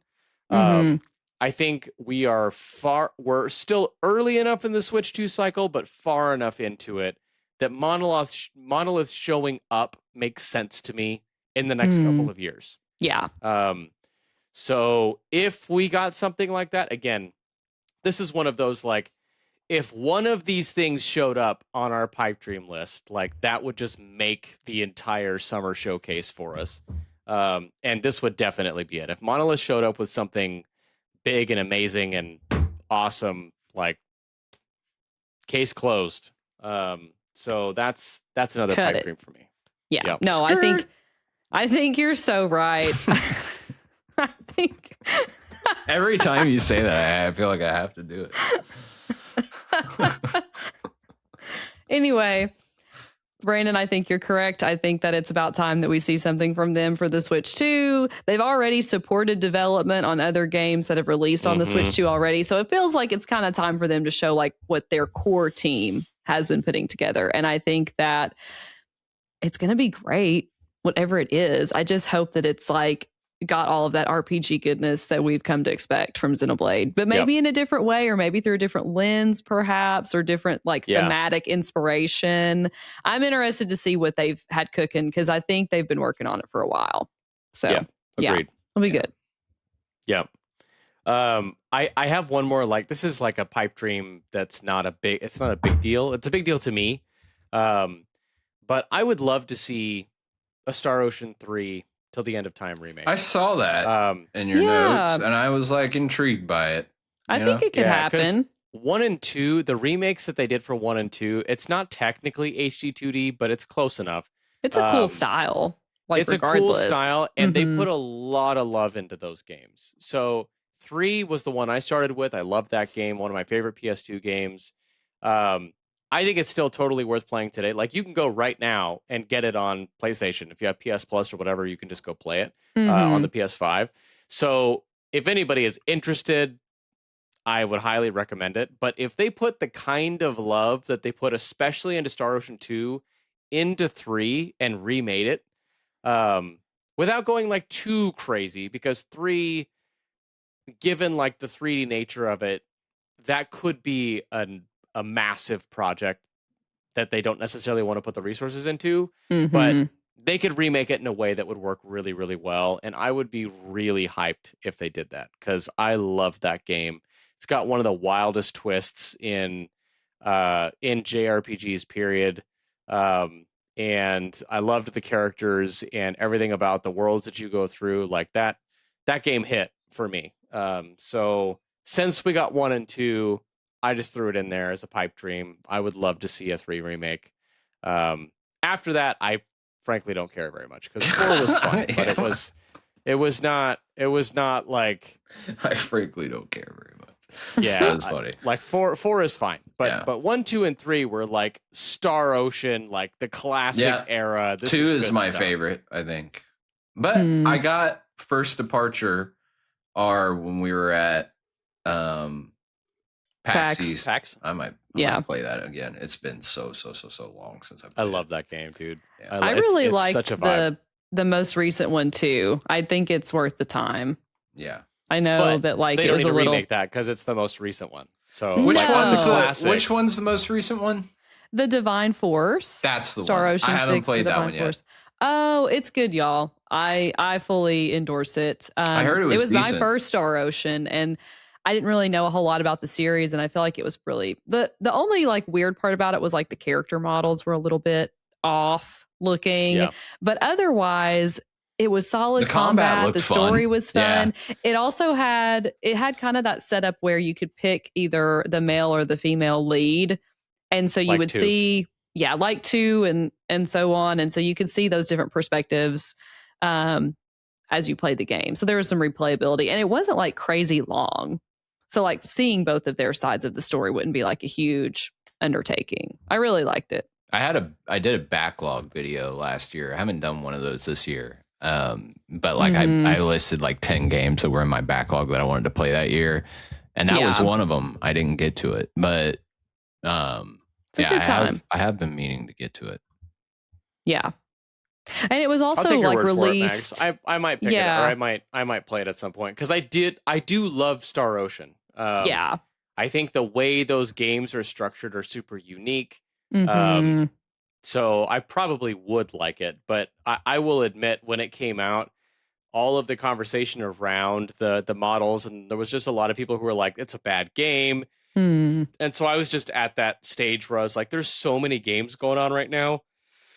I don't want to pick up and play a game if it's going to be not as good. And I'm pretty sure around then, that's when we also got like Valkyrie Elysium and like all these other games where it's that's just what like, I was going to say. You guys feel like you're not treating my favorite franchise as well, so I don't want to engage, you know? Yeah, it released at a rough time because there were like 3 or 4 other Square releases that were just like coming out like very close to one another. And so that one I think could have gotten lost in the shuffle a bit. But weird character models aside, I feel like it's overhated. Like it's a really solid game, and I had a lot of fun with it. So I think it's worth the time. All right. Well, is that all our predictions? Anything else? Yeah, I think that's it. I think so, but what an exciting time. It's so much fun to speculate on everything. Yeah. So here's hoping we get some of the things that we predicted. Yeah, especially some of those big hitters. If any pipe dream, imagine all of ours came true. Even the Kingdom of the Hill. No. Yeah. That's what they show in the trailer. That's what they show in the trailer. Like nothing else, just Sora going to Texas. Yep. Can you imagine Donald and Goofy walking down the street? Hank Hill is just like, what in the blazes is that? Oh, that is sick. I think it would be the best. That. And I think the Discord's going to agree with me. So. Kingdom of the Hill, it needs to be the next bit. What do you guys want to see from the showcases? Let us know in the comments below. But we are going to jump to our members' questions before we get into bonus XP. So, yes. All right. We got a lot of questions this week. Are y'all ready for this? Y'all ready for this? Okay. Wait, is this the right one? Hold on. Make sure that you have the one from yesterday that I posted. Yeah. Starting with Chomix Art, yeah? Yeah. Mm-hmm. Okay. All right. Let's start. Starting with Chomix Art 2775. Shout outs. I think this is the first question from them. Maybe? I think so. I think possibly, yeah. So thank you for the question. Yeah. They said, "Hey, love the content. Recently in Discord, there was a long and probably pointless argument that led to a bunch of people saying how they actually like random encounters in older games. I personally think it's a good thing that they're gone, but that made me think about how JRPGs have changed. Is there anything that used to be common in old JRPGs that isn't anymore in modern ones that you like being gone, or alternatively?" Something new or something that new ones do that old ones didn't that you like? That's an interesting one. Yeah, I think that, well, for one, I don't love random encounters, so like I'm cool if they are not there. Yeah, it's fine. I'm totally not a fine. huge fan of random encounters I'm not either. a huge fan. I also am glad that like a lot more modern games have like a map. That is one like pet peeve of mine. If like there's not a map or some kind of like way for you to see where you are in the game, I just don't really have a great sense of direction. And so I feel like I lose a lot of time when there's not a map. And so I feel like a lot of older games, like that wasn't like a huge priority. So that's kind of what I first thought of. I think like something new games do that old ones didn't have that I like is voice acting. You know, I think it adds a lot to the overall experience and helps you get into the story quite a bit more. I'm with you on the random encounters aspect. I much prefer to be able to pick and choose when I want to do my grinding. And I'm trying to think of some, I mean, I really like older games. So it's like hard for me to be like, what are some aspects of like older JRPGs that I don't like? I would say, oh man. Yeah,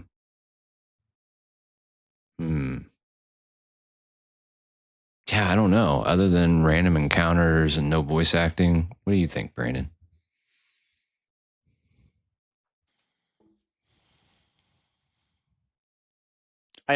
It's hard to say. Like the voice acting thing, that's a standout for me.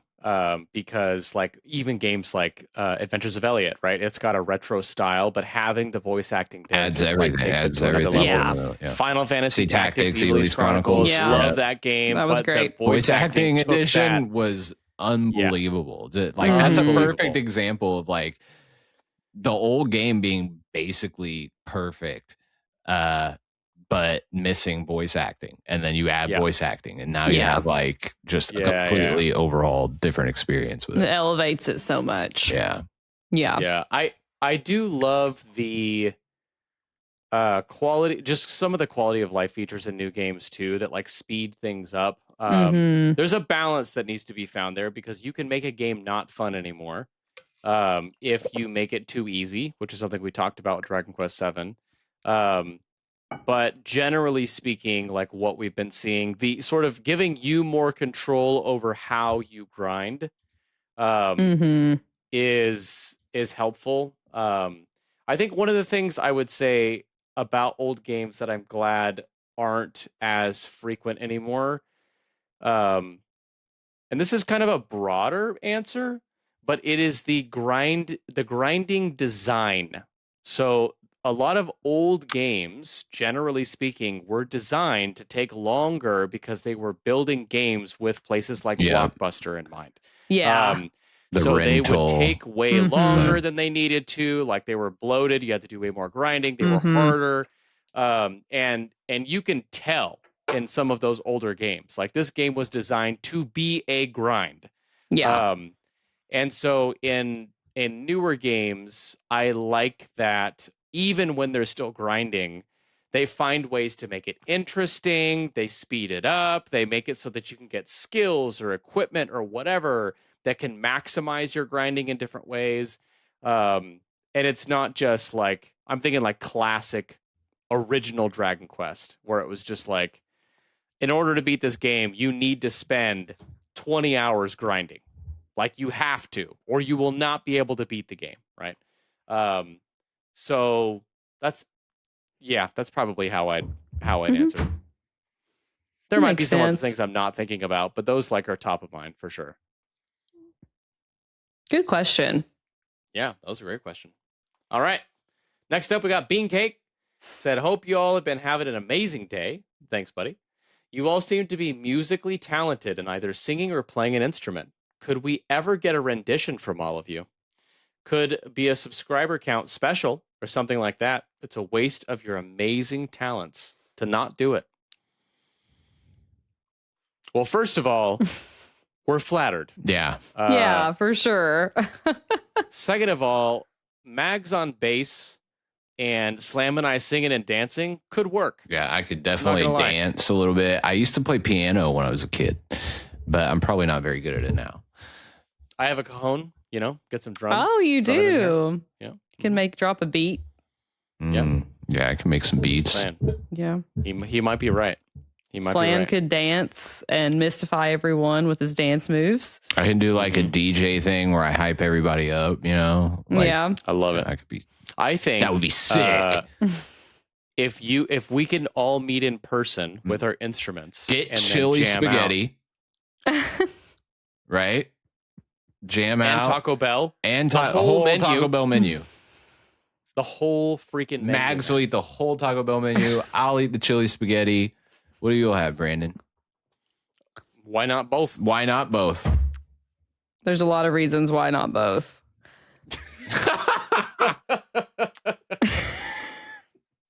We might want to do the video really before we concert. Eat. Yeah. What is it? We've gone off rail again. Bean Cake, we love your question. And we would love to perform a concert for you of some sort. Yes. Someday. We'd have to work out the logistics, but I think we can make it happen. I agree. Yep. All right. Next question from Medic on Ice. Hey guys, loving all the content. Keep leveling up. Yeah, like that. My question this week is about mobile games.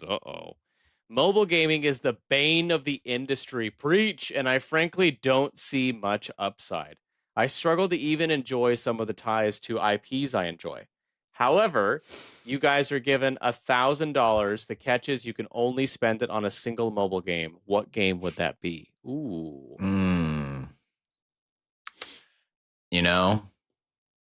It's a good question. I know. Oh, go ahead, Slam. I would say, I want to say Persona, but sure. The Phantom X. But my problem with Persona is it was kind of ruining Persona for me. Right. So if I wanted to do a mobile game that I had to spend $1,000 in, number one, I don't want to give Phantom X a bunch of money and make them think that they need to put more time into making Persona mobile games. I would do the NTE, Neverness to Everness. I actually I've dabbled in it a little bit since it came out, and it's actually a pretty good time. And it's not too predatory, but I'm also not super far into it, so it could be absolutely terrible and make you spend tons of money. But Tay came highly recommended from Tay. He was kind of music's a vibe, dude. Yeah, he was kind of poking me to play it, and so I gave it a try, and it's a decent time. I'm not a huge fan of mobile games either, but if I had to choose one, I think that would be it. What about you, Max? Cool. Yeah, I'd probably just go and dive back into Honkai Star Rail. It's a good one. I've played already a lot of that one. Yeah, I put probably 300 hours into that game and stopped playing it last year just with some of its ongoing issues. But if I had $1,000 that wasn't my own money to spend and to just enjoy the game, I think I'd get back into it. I mean, there were a lot of parts of it that I liked. I really enjoyed the combat. The art style looks good. The music in that game is incredible. So I think that I would have fun with it. And I already kind of understand the game, so I'd just be able to kind of ease back into it. Brandon, I hate mobile games. I hate them all. He does. Yeah. They are totally the bane of the industry, and I hate how predatory they are. And I also hate that after you have spent money, it's all going to disappear and go away. You're not paying $60 for an experience that you can keep and replay and enjoy and share with people. You're playing an experience for hundreds, if not thousands of hours if you get addicted to it. And it's all going to go away when they decide they're not making enough money. And there's nothing you can do about it. And I hate that. So if I have to pick something, I'm probably going to pick... This mobile game doesn't even exist anymore. But it was the only mobile game that I was ever really, really into. And that was Final Fantasy Record Keeper. I would still love to see them do like a single player version of Record Keeper because it was such a cool concept. So the idea was you have a record keeper who has all of the books of all of the Final Fantasies, and then you can go into each Final Fantasy, recruit characters from those Final Fantasy games, like build your own custom party. The mechanics in the game, the system, the battle system itself was really well done. Like, you needed to be strategic in how you built your team, especially for some of the bosses, like after you beat the main story. But they did pixel art, like remade art for even the newer games. So when you would get into boss battles and you would get into regular battles, like think Final Fantasy 13, they pixelized all of the bosses from Final Fantasy 13 and they looked freaking amazing. Wow. Yeah, they did that all the way up to... Yeah, they did that all the way up to 15. They had 14, so you were playing through the story from these games as turn-based combat with pixelized characters. Like, it was really cool. And the gacha mechanic was, of course, weapons for your characters. Sure. So I, of course, was obsessed with... Like, Cloud was on my team, and I was always trying to get Cloud's best weapons. So if that game still existed and I had $1,000... that I could just spend, like, no big deal. Guilt-free. It would probably go into that. Yeah, probably go into that game. Like I said, if they ever did a single player version of that game, like all the way up to 16, it'd be kind of like Feeder Rhythm in a sense, like where you go through the different worlds and you have different levels for those worlds. But it was genuinely pretty cool. So nice. It was like a good celebration of the series. Yeah. All right. Next question from Kasam. Shout outs. He said, hey guys, enjoying all your content. Getting to interact with everyone in Discord is a lot of fun and chaos. Love that. Indeed. Apologies if this has been asked already.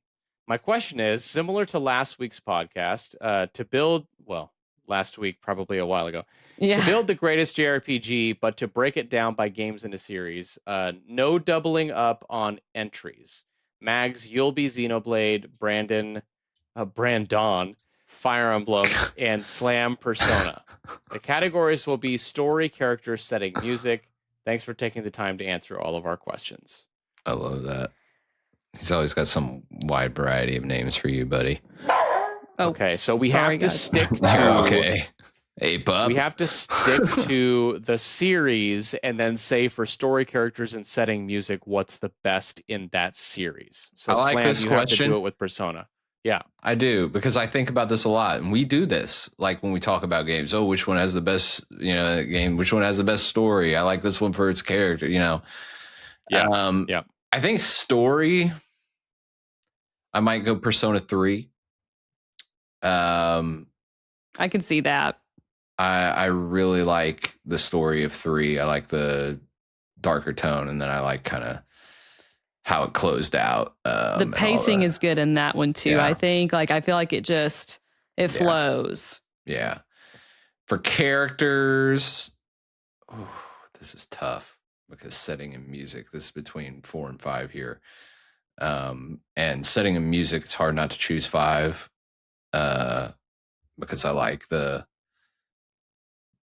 city vibe more than the rural area, but I like the music better in 4. Characters, I'm going with 5. I'm going with 5 for the characters. Those are my favorite characters in the series. I can't not choose 5 for the characters. And setting and music is 4 because 4 has my favorite Persona soundtrack. I really love the soundtrack of 4. I would prefer the city vibe of 5 over 4, like over the rural kind of like area. I'm hoping Revival kind of like changes my mind on that a little bit. But yeah, setting and music goes to 4. It's my choice. 3, 5, 4. All right. Okay. Mags was Xenoblade. Oh, this is tough because, like, this is going to be tough. Yeah. I mean, I wish I could just put Xenoblade 3 for all of them, but I can't. I was going to say, I don't envy you. So I have thought about this one. I do think for story, I would do Xenoblade 3. Mm-hmm. It's hard to not pick that story out of the 3. Not that they aren't all strong. I mean, they all are amazing games that have like really good everything, essentially, what this question is asking. So story would be Xenoblade 3 just because of how heart-wrenching and how incredible that story is. Characters, I would probably do Xenoblade 1. I'd like Xenoblade 3's cast the most, but I can't pick it.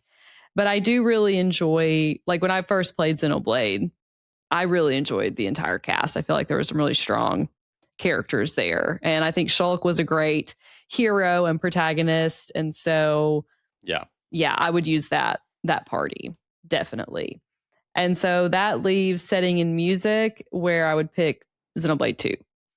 And I like the setting of all of them, honestly. And so I don't have a huge like preference over that. I mean, I think 3's setting is the most significant for like spoilery reasons, but and the music is the best too. Like I love 1 and 2, don't get me wrong, but that soundtrack is so freaking good. I know. But you had to choose. Yeah, and I do want to give Xenoblade 2 its flowers that its music is incredible.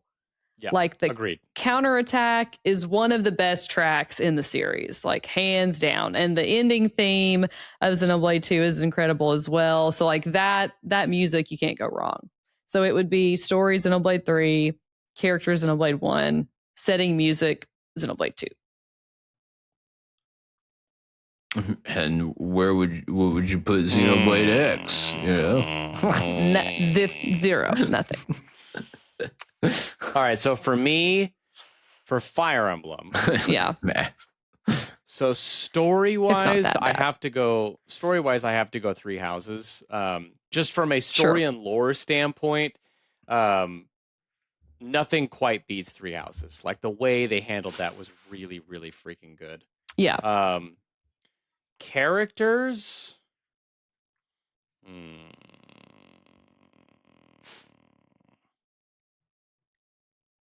You could cheat probably and put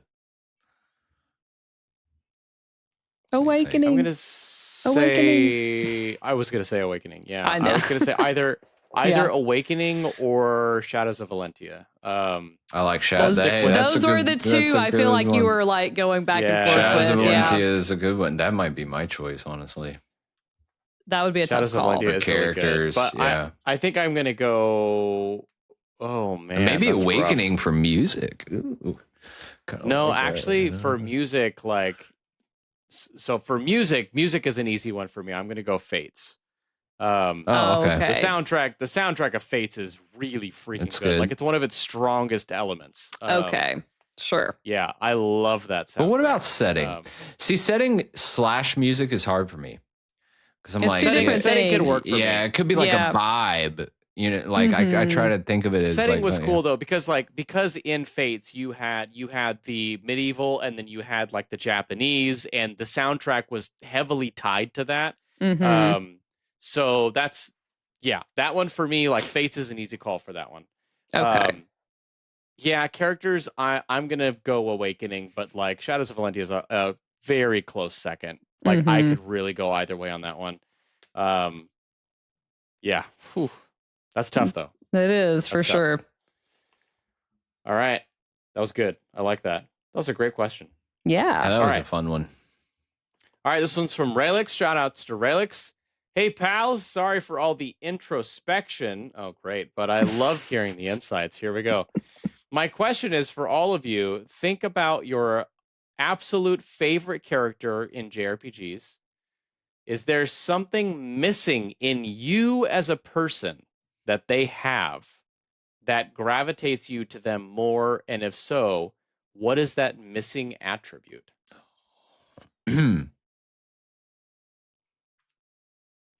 I got mine. Okay. Well, it's no secret that Estelle is likely, or pretty much my favorite character in JRPGs, right? Like that's known. And I would say this is such a wild question. It just makes you think deeply. But I think the reason I really love her is that she is just so comfortable with being herself, like all the time. And it might get her into trouble at times because sometimes she'll like speak first and think later, or act first and think later. But she just stays who she is, and she doesn't really, like, she's just unabashedly herself, I guess. And for me, sometimes that's hard. And so I think I really appreciate that in Estelle and respect that in Estelle, because it's just something that she just does. Like, she is just comfortable and confident in who she is, and she's not afraid to show that. And so that's just been a struggle for me since before I could remember. And so I really respect that in her. And so I think that's my answer. It's a good answer. What about you, Slam? It's hard. When you're great as Slam Zany. Because I'm so great. Why don't the video game characters want to be like me, dude? Oh my gosh. Okay. No, but I think like I would have to maybe choose Ichiban. And this one from Like a Dragon games, and I adore him as a protagonist. I think I've spoke on that many, many times. He's kind of like just a slept on, underrated pick for things like this. And I think his attitude from like all the things he's been through to come out super like positive and always have like this kind of like hopeful outlook on everything all the time. Like, especially in the situations he ends up being in, it's just like, it's kind of inspiring. It's like, I could do better in life at doing that, like just looking at things in a more positive light, being more hopeful in those like situations where you're like down in the dumps and you're like, man, everything seems like it couldn't get any worse, like I just sit in a corner and just like, forget what's happening. Or you can be like Ichiban and be like, you know what? I'm gonna come out on top. I'm gonna be all right. And then he'll make like 10 jokes on the way to doing so, and they're all funny. And then he'll try to like in the whole quest of doing so, he'll try to like enact something from Dragon Quest, which just, I mean, come on. It's perfect. Good fit. That's my choice. Nice. Those are good choices. I don't know. I'm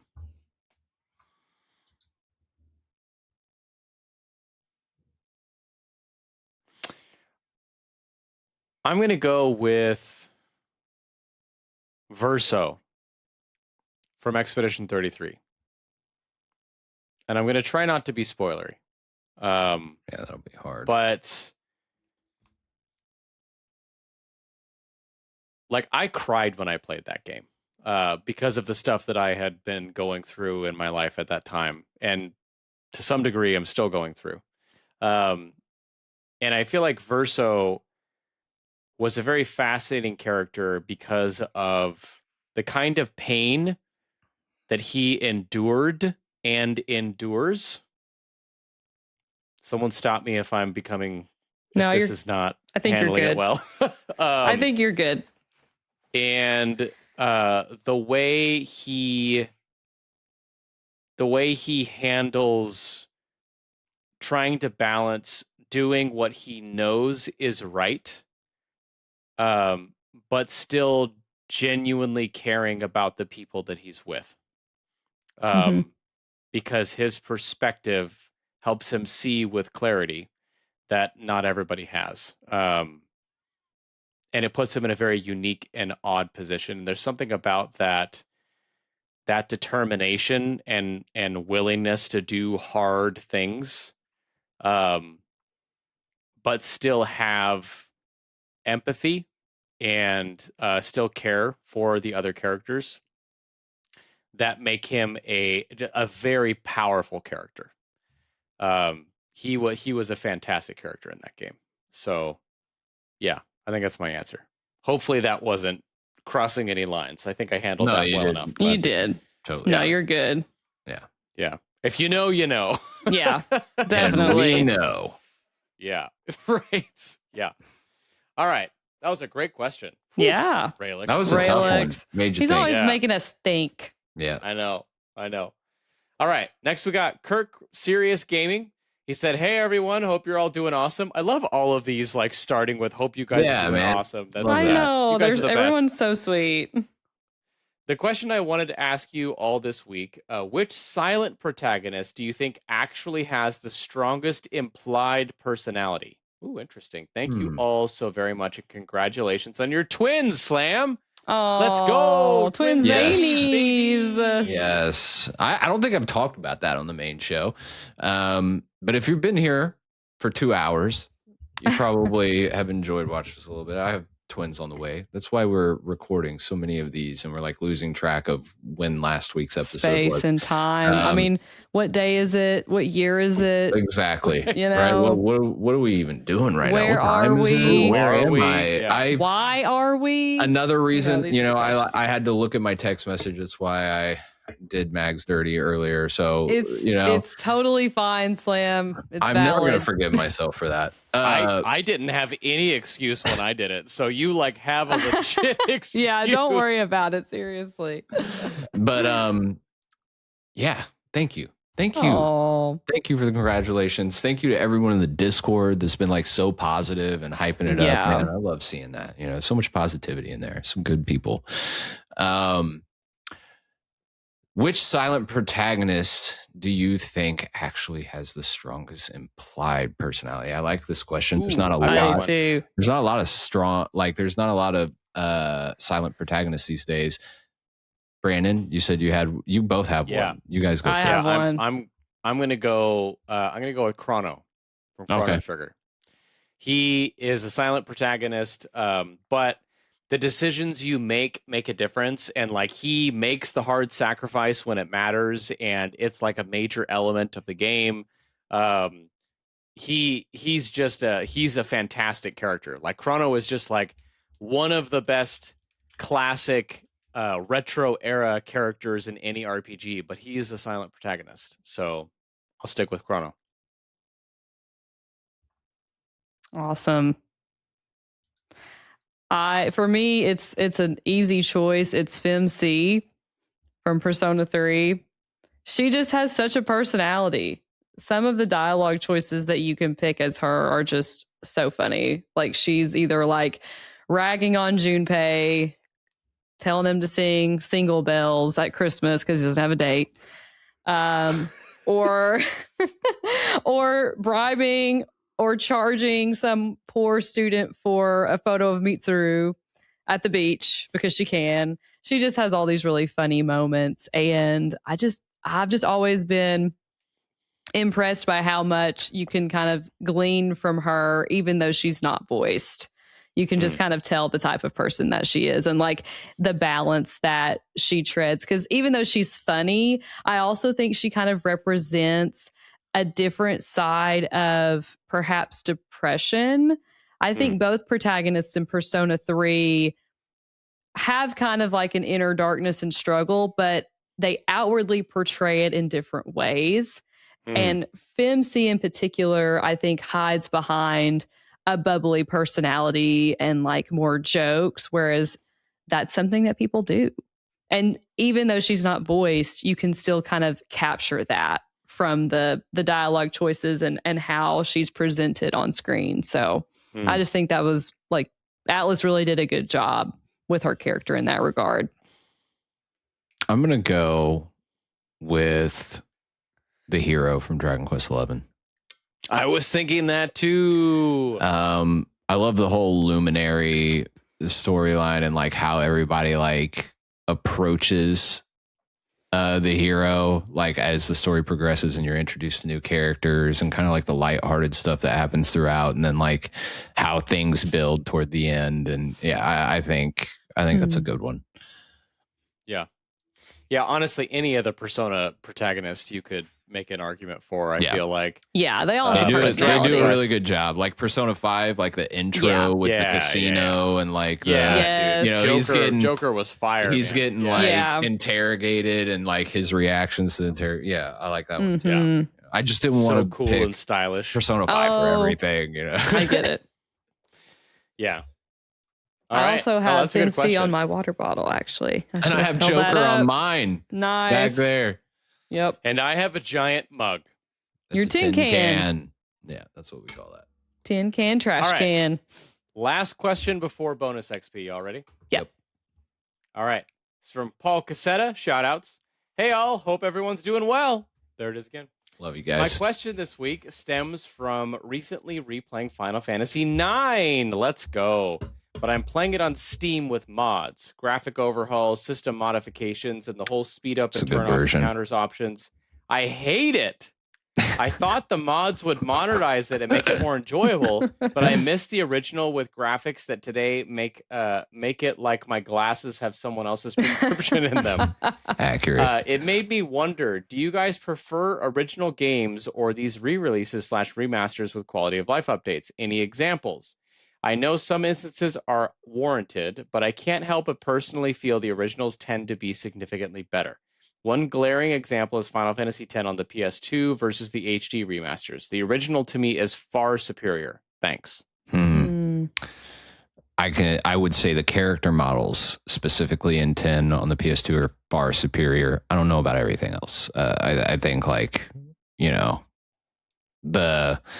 there is some upgrades and quality of life stuff for the remasters that I enjoy, but you are absolutely correct. The character models in 10 are significantly worse on the HD remasters. But I'm kind of with you. I think, Brandon, we had this conversation the other day about Final Fantasy IX specifically. Actually, it's so funny that this question comes up because we were talking before the show. One day we were like, I was talking about wanting to replay Final Fantasy IX, and it was on sale on Switch for like $5 or something like that, I think. And I was like, you know what, I might get it because I have it on PC. I played it with the mods. I never finished it, and we were talking about it. I was like, it's just not where I want to play it, and like that's not like how I want to play it, you know. I kind of want the old school feel. And I still go back to, I think PS2 and late PS1, some of those games, like if you can actually play them on an actual PS2 or an actual PS1, dude, it feels so good. It's just not the same. Like it's not the same if you're playing them like on a flat screen, like 55-inch, 65-inch TV. But if you've got the old consoles on a CRT or something, oh, dude, so good. So I'm with you. I'm in agreement. Examples of the reverse, where the quality of life updates and stuff like that are really good. Obviously the HD 2D remakes and stuff like that are stellar, right? Yeah. And far superior. Yes. Not just a little. Yeah. Way insanely better. Way better. Play those. I will play Dragon Quest 1, 2, and 3 HD 2D remake 100% of the time over the originals. Dragon Quest 7 reimagined. Fragments of the Forgotten Past on the 3DS is the same game as the original, infinitely better in art style, the little quality of life improvements that they made, especially at the beginning, and just the overall experience, significantly better. It's not really that close. I would never, ever recommend anyone go back and play the PS1 version of Dragon Quest 7 over the 3DS version, which is still my favorite over reimagined. But yeah, here and there, now that I think about it, Final Fantasy X even, like if I had an actual PS2 with a CRT, I would take that over the HD remasters as well. I was just thinking like plug in like looking at the PS2 version on like modern televisions, so it doesn't look that great. But if you have them in their original state, it's kind of unmatched for the most part. Yeah. What about you, Mags? I think I guess it's just kind of on a case by case basis for me, because not all remakes are created equal. Like, for example, I mean, we've talked about this a lot, and like we even did an episode on like what makes a good remake. I think obviously Trails in the Sky First Chapter remake is like one of the best examples of one I think we've ever seen. And so in that regard, like I think they knocked it out of the park. And as much as I loved the original version and like the charm that it had, I probably would just play the remake from now on, just because of how it looks, how it plays, the combat, and how much more fluid it is. And it's easier to grind. It's easier to navigate. It's just got a lot of quality of life stuff that makes it better, and honestly makes that game realize its full potential. I think that it deserved, like from the very beginning. They were just limited in like technology at the time. Yeah. But then like the flip side of that is that sometimes you get remakes that don't like go the extra mile, and like maybe they don't include, like we were talking about Persona, like they don't include everything that they should in previous versions. So the remake is like another version of the game, but it's not really a definitive version. And so that's kind of where I have an issue with it, because I made the choice to play portable instead of Reload just for the FMC content. And if Reload had actually had everything, it would have been a no-brainer. But I think if remakes don't go the extra mile and like provide you all that, it's kind of like you have to make a decision. And so sometimes it doesn't feel like, yeah, when it's a remake, it feels like you need to have the full, this needs to be the definitive thing. Right. Yeah. I agree. And I think like if it doesn't, then really it's a harder choice as to which version you should play. Right. And that debate will just like carry on like forever and ever, because everyone's going to prefer a certain version that has a piece of the experience, but not the whole thing. Yeah. Right. So that, I guess that's my answer. It's like, you have to kind of do your research and see like if the remake is truly representative of the original, and if it has everything that you want from it. Yeah, I think I'm on the same page with you guys. I think my issue is when remasters try to use quality of life features to solve for problems that were a part of the original experience. So I'll give you my examples are Final Fantasy 12 and 8 actually. 12, the Zodiac Age, is a good game, but I still prefer the original because some of the things that you could break, some of the things you could do, like those were all part of the original experience. Those were things that we figured out as players and were excited to test and, see what we can do and see what kinds of characters we can build and those kinds of things. And Zodiac Age like streamlines it and doesn't give you the freedom anymore. So the freedom that was an enjoyable part of 12 no longer exists in Zodiac Age. Was it still fun to play Zodiac Age? Of course. I still love Final Fantasy 12, but I do love the original more. Final Fantasy 8 was one that I played where you have the junction system, and it's wild, and it's not easy for some people to get into. But the remaster for Final Fantasy 8 basically gave you invincibility mode, where you can get as much money as you want, you can never die, and they just make it way, way, way easier that way. And I played through and I used some of those quality of life features because I'm like, I played Final Fantasy VIII like so many times now. I just want to like breeze through it and enjoy the story. And I actually didn't enjoy it as much that run through because I'm like, the entire experience was stripped away. Like, what's even the point at that point, right? Like, yes, I still have the story and the music and there's nostalgia for me, but like the game itself is lost. So my favorite remasters or remakes are the ones like the Dragon Quest HD or Trails in the Sky First Chapter remake, where they are taking the original and it's like flourishing, it's blossoming into a new form that takes what was good about the original and enhances it. It's not giving you tweaks to change the game fundamentally to make it easier for you, right? And I think that could be what you're experiencing with Final Fantasy IX, with all of these kind of like system modifications and turning off encounters and things like that. Like, that's not how the game was originally meant to be played, right? So yeah, it is interesting. I've had that struggle where I'm like, I want to play it, and maybe I'm a busy guy now, so I want to get through this quickly, so I want to use these features. But it can just kill what was fun about the game to begin with, and you have to kind of find that balance with some of these games. Yeah. Good question. Awesome. All These good were questions. great questions, everyone. Again, thank you so much. We love you guys. Yeah, you are awesome. We love answering these. We're looking forward to your future questions. If you're here, you're not a member, and you want to join to be able to ask these questions, we do this every week. Feel free to check out our membership options, join, and come in with the chaos. It's going to be awesome. Yes. All right. Sick. But now we're going to go into our last segment, which is bonus XP. It's going to be hosted by me this week, and we're going to do 20 questions again because I haven't got to do that yet.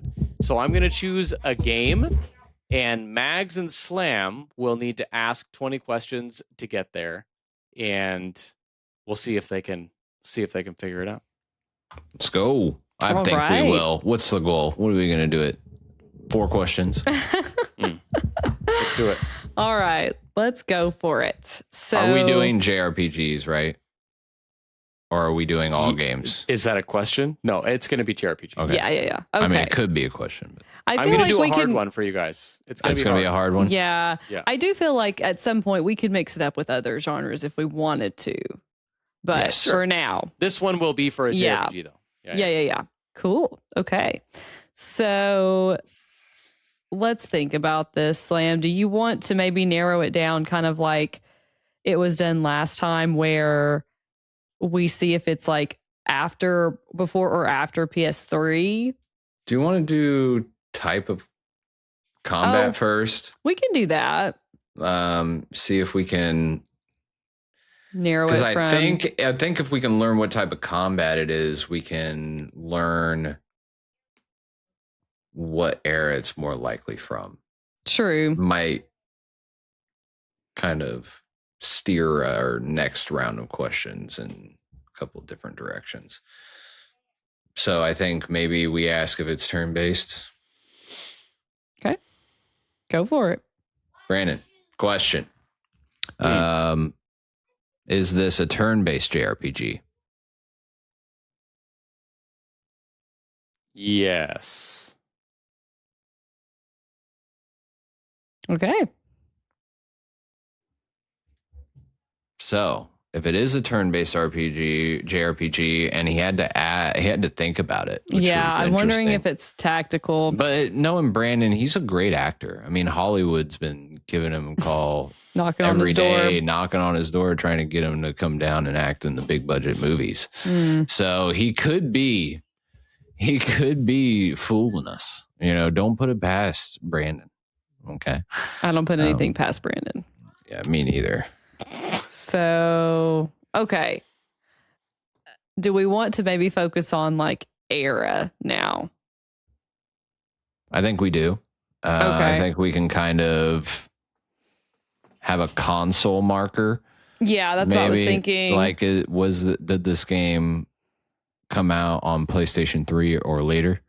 Yeah. That'll tell us if it's more modern or retro. Right. That's what I'm thinking. I'll ask that one. Yeah, you go ahead. Okay. Did this game come out? Was it come out on a console or come out? How would you phrase it?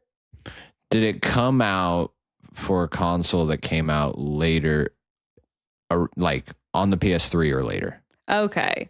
So the question is, did the game come out on a console that was on PS3 or later? Like in that generation. Maybe we should want to do a year? I mean, I think we could base it off of the year that the PS3 was out. Yeah, because now I'm wondering, I'm like, well, what if it came out on what if it came out on some other console that like came out like kind of adjacent to the PS3? We could say 2006 or later, because that's the year of the PS3. Yeah. All right, you go ahead and ask that one. Did it come out in 2006 or later? Okay, did the game come out in 2006 or later? That's not a yes or no question. Oh, did it come out later than 2006? Okay. Yeah, did it come out later than 2006? No. Okay. So it was before 2006. Yeah. Unless it was in 2006. Let's not ask that question until it gets later. Yeah, it's fine. Come out before 2006. So we're probably looking at a PS2, PS1 game. Or any of the Nintendo consoles. Games. So do we want to narrow it down? We could ask if it came out on a Sony or Nintendo console. Like, we just pick one. Yeah. But we could, I mean... In your heart, which one do you think he chose? In my heart, Nintendo. You think he chose Nintendo, huh? All right. Yeah, maybe. Brandon, this game appear on a Nintendo console? No. Okay. So, could be Sony. Now let's see. But it could also be something else. Let's think of questions that are game focused now, right? How can we narrow down the type of game here? We could ask if it has tactical combat, because we know it's turn-based. Yeah, and he had to think about it. Yeah. I like that one. Do you want to question? Is it a tactics game? Yeah. You want me to ask that one? Yeah. Okay. Brandon, is it a tactics game? No. So it's like traditional turn-based then. Sounds like it, yeah. Okay. It's got an interesting look on his face, though. I think he just likes toying with us. I think so, too. How many questions are we in? I think we've asked 4.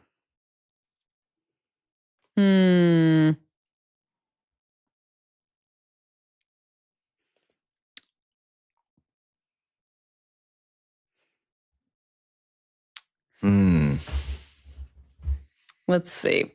Well, we could try to figure out the platform. Does the game have a number in it?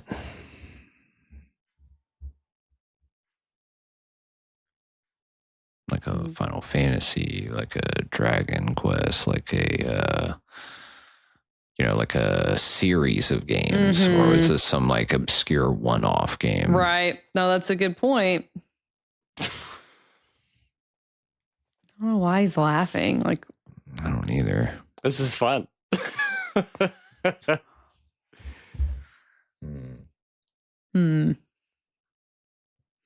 think you can ask that if you want. How many questions are we in? We've asked 4. This will be 5. We wanted to guess it by 4. Yeah, I don't think that was going to happen. Okay. Does the game have a number in the title? Yes. Okay. That was a good question. So interesting. Yeah. It's going to be a hard one, so I don't think it's going to be Final Fantasy.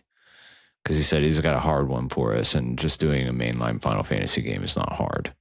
Right. So he did give us a clue on the front end for that. Unless he's using that to like lead us astray, which would also not be surprising, unlikely for him. So, yeah. Let's see. So it has a number. It's not on Nintendo platforms. It's turn-based. And it's came out likely before 2006. And it's not a tactics game.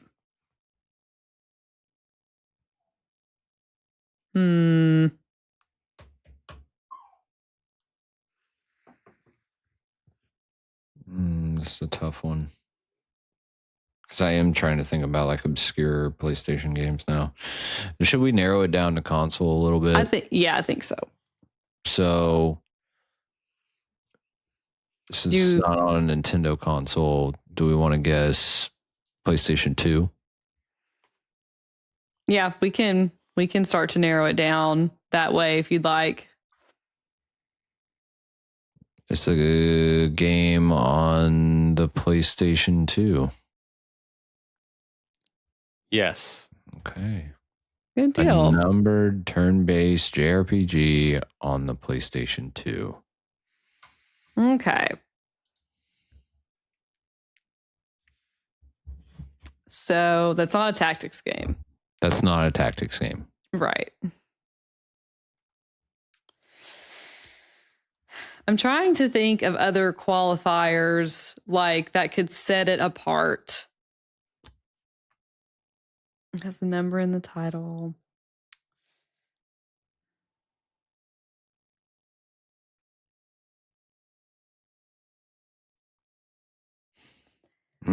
Is there any sort of like, well, no, never mind.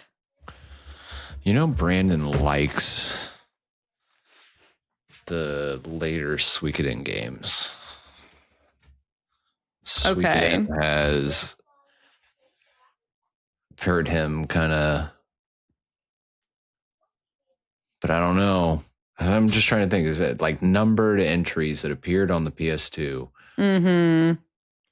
Let's JRPGs. See. Yep. Not tactics.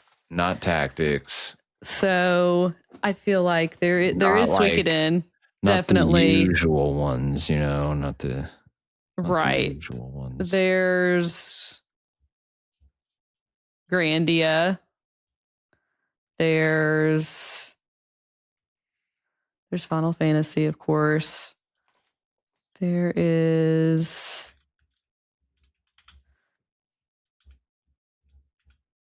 I know there's more. But I feel like we need to figure out a way to narrow some of this down. So do you have any ideas? I'm trying to think like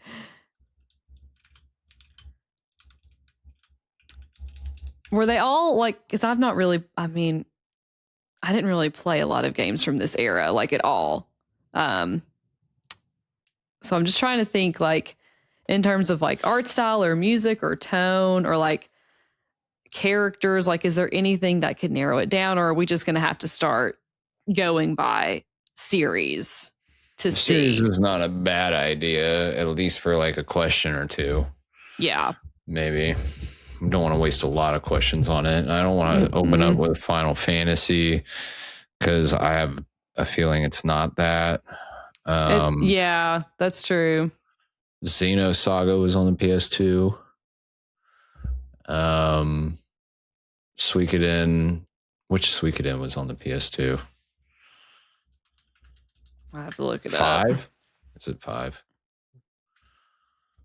I think 4.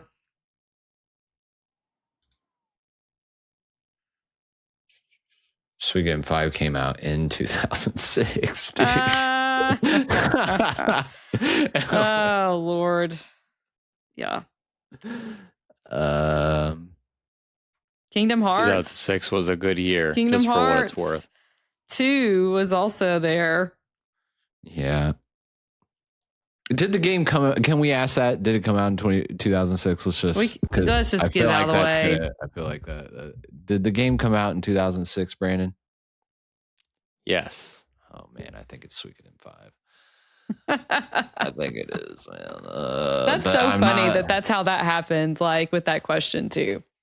That's just like, of course it would. You know, like out of all the things. We had to put 2006 at the line. It was just so stupid. We should have included it in the question. We should have been it was hard to phrase that question anyway. Or after 2006. Yeah, that's what we should have done. But We're still new to 20 questions. We'll get the hang of this thing. Let's see. Gotta look up.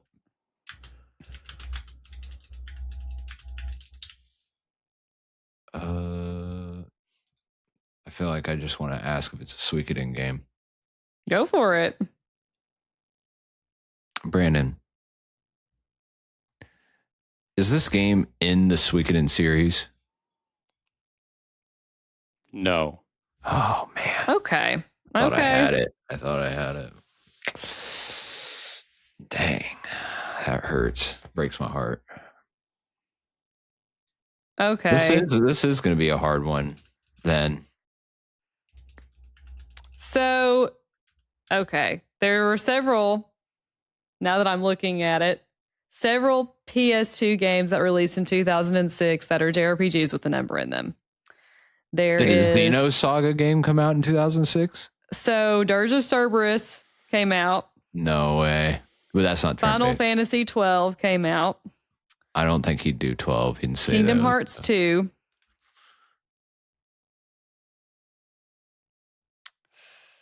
Xenosaga Episode 3. Did it? It came out in 2006, yeah. So those are some of them.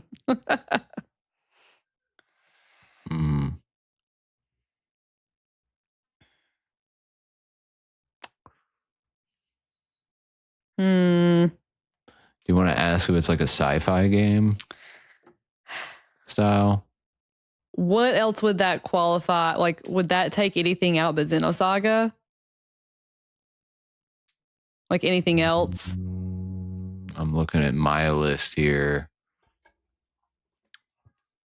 No, not non-tactics, not things that we already eliminated from other questions.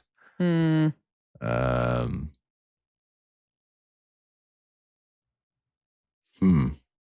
also Valkyrie Profile 2. Okay. That's a side scroller. And it's turn-based, so like that knocks out a few of these too. It really is like, is it Final Fantasy 12 or is it Xenosaga?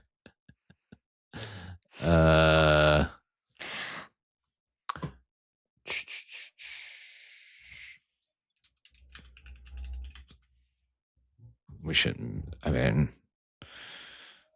should we ask if it's a Final Fantasy game? I mean, we could, yeah. What were you thinking?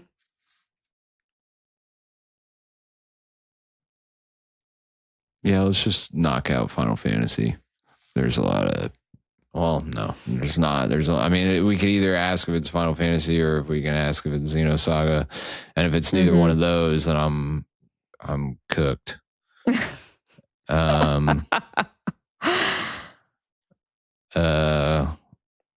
You go ahead and ask, Mags. You can choose one. Sure. Is it a Final Fantasy game? No. Okay. Okay, good. That knocks out some of them. Okay. It's not Final Fantasy. So there's Grandia 3, Xenosaga. Yeah. There's even an Atelier game. I know, but I don't think. Well, choose that. Yeah. That would be a hard one to be an interesting poll. It would be unexpected, I think. And that's why it would be interesting.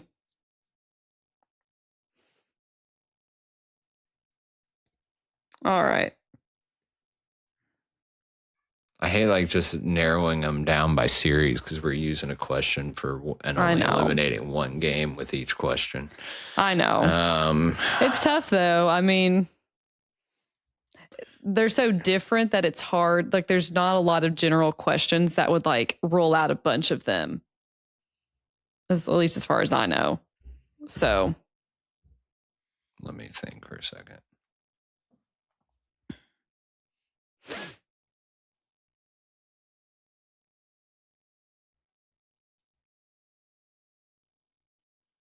I haven't played the Xenosaga games. Is Xenosaga 3, does it have a male or a female protagonist? I thought Xenosaga had a female protagonist. Isn't that Shion? I think she's the protagonist in all 3 games. Well, Atelier also has female protagonists. Mm-hmm. I'm going to ask if it has a female protagonist. Yeah. At least eliminate a couple of them. Yep. Brandon, does this game have a female protagonist? Yes. Okay. So it could be Xenosaga, it could be Atelier. Do I want to ask the sci-fi question now? Kind of. Let me just make sure this Atelier game isn't set in space. We're at 9 questions. It's not too bad, actually. Is this a sci-fi game, Brandon? No. What? That's not Xenosaga then. So Atelier Iris 2, or Iris 2, I apologize if I pronounced that incorrectly. It has a number in it. It's a turn-based RPG with a female protagonist. I feel like... Wait a minute. Remember whenever you said one time, whenever I hosted, you were like, it has to be a game we've played? Brandon? Are you picking some game like we've never even seen before? No? Is that a question? No, I'm just saying, Better be. If it's a game we played, we need to as far as rules go, I will say this is a game that I have played, and it is a game that I've played. Oh. That I know he's played.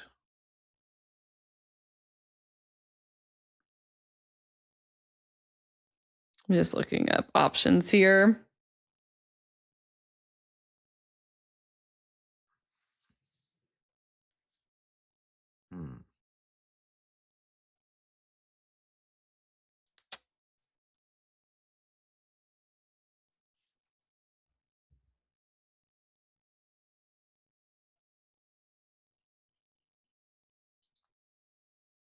PS2 jrpg number entry. I know he's played it. I mean, has he played? It's not a Final Fantasy game. No, he's not. It's definitely not that one. I didn't think that sounded like him. It's definitely not that one.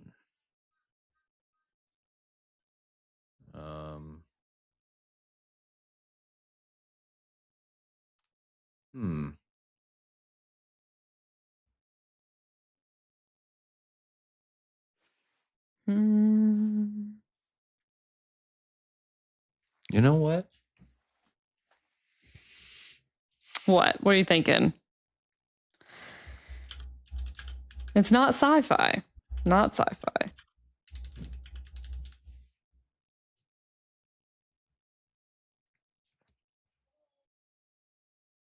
Dang it. What were you thinking? I was thinking Shadow Hearts.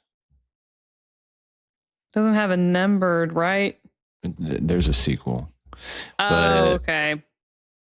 The sequel came out in 2004. Oh, wait. No, hang on. Japan in 2004? In North America in 2004 too, in September.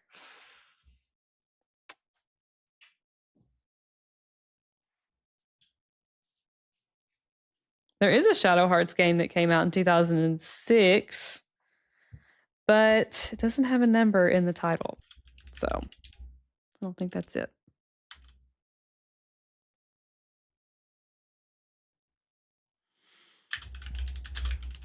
You can sacrifice 2 questions, make it 3 questions for a hint. You're at 10 questions right now. I like that rule, but I don't want to use a hint. I don't either. I just wish I knew this era better. I mean, I know it pretty well, but like, yeah, I just feel bad. I'm not like able to really games that I know that Brandon's played. I feel like that was a really good hint in and of itself. You're right. Should I sacrifice 3 questions off of that one? No, don't do that.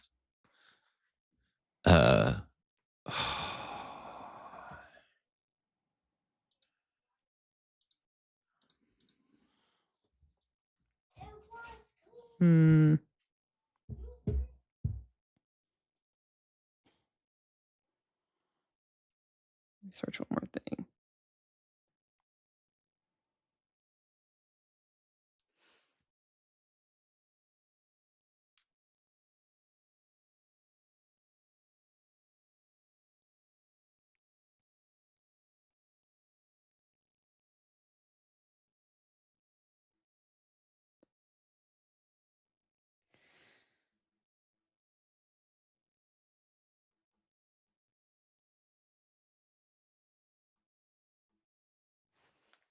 Is it? Did we check when the Valkyrie games came out? Valkyrie Profile 2 came out in 2006. It's an action RPG. Yeah, those. So I don't they're all action. Yeah, okay. For the most part, I think. Okay. They all are. Okay. I mean, hang on. I'm still thinking. This was pretty tough, Brandon. Look at him. He's so happy. I know. We're having a hard time. I'm not looking at him for that reason. I don't want to see it. He's thoroughly enjoying this.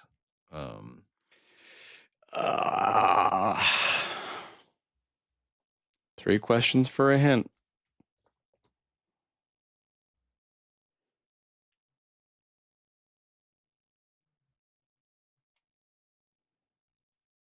I feel like we have to do the hint, Mags. Wait. Let me look up one more thing.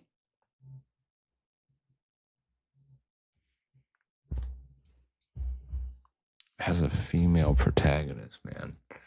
I know. And like not that many games did back then. That's why I'm frustrated, because I just feel like, what could it be?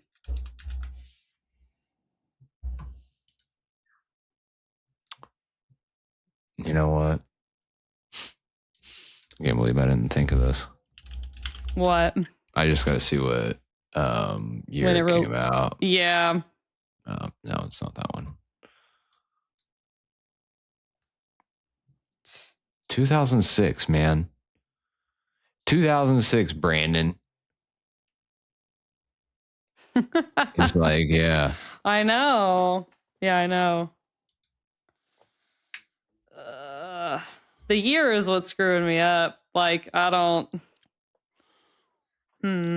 I have 2 hints to offer you. There's hint A and hint B, both of which could probably help you solve this very quickly for 3 questions. Give us one more question that we can ask, and if we still don't get any further, let's try to narrow it down. Let's ask a question. You know, what kind of question do you want to ask? It's not a Final Fantasy game. It has a female protagonist. It has a number in the title. It's not sci-fi. It came out on the PS2. Came out in 2006, and it's turn-based.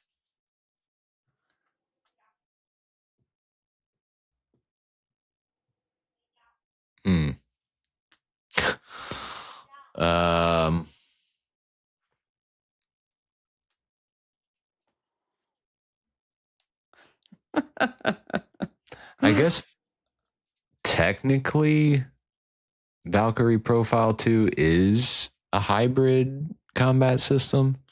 I mean, I don't know. And he did like have to think about it whenever he said turn-based. If it does have turn-based, it is technically turn-based is a yes to that answer. Man, it's been so long since I played that game. How do we? We could just ask if that's the game. Like if it's in that series? Yeah, we could. We don't want to narrow. We don't even know it. I have a feeling like I think that's a shot in the dark. I'm not confident. I would rather waste 3 questions on a hint than guess the game. Okay. As Valkyrie Profile 2. But we could ask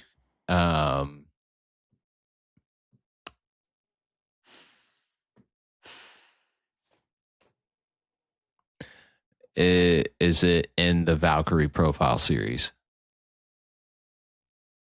Brandon. Is that a question? Yeah, is it a Valkyrie Profile game?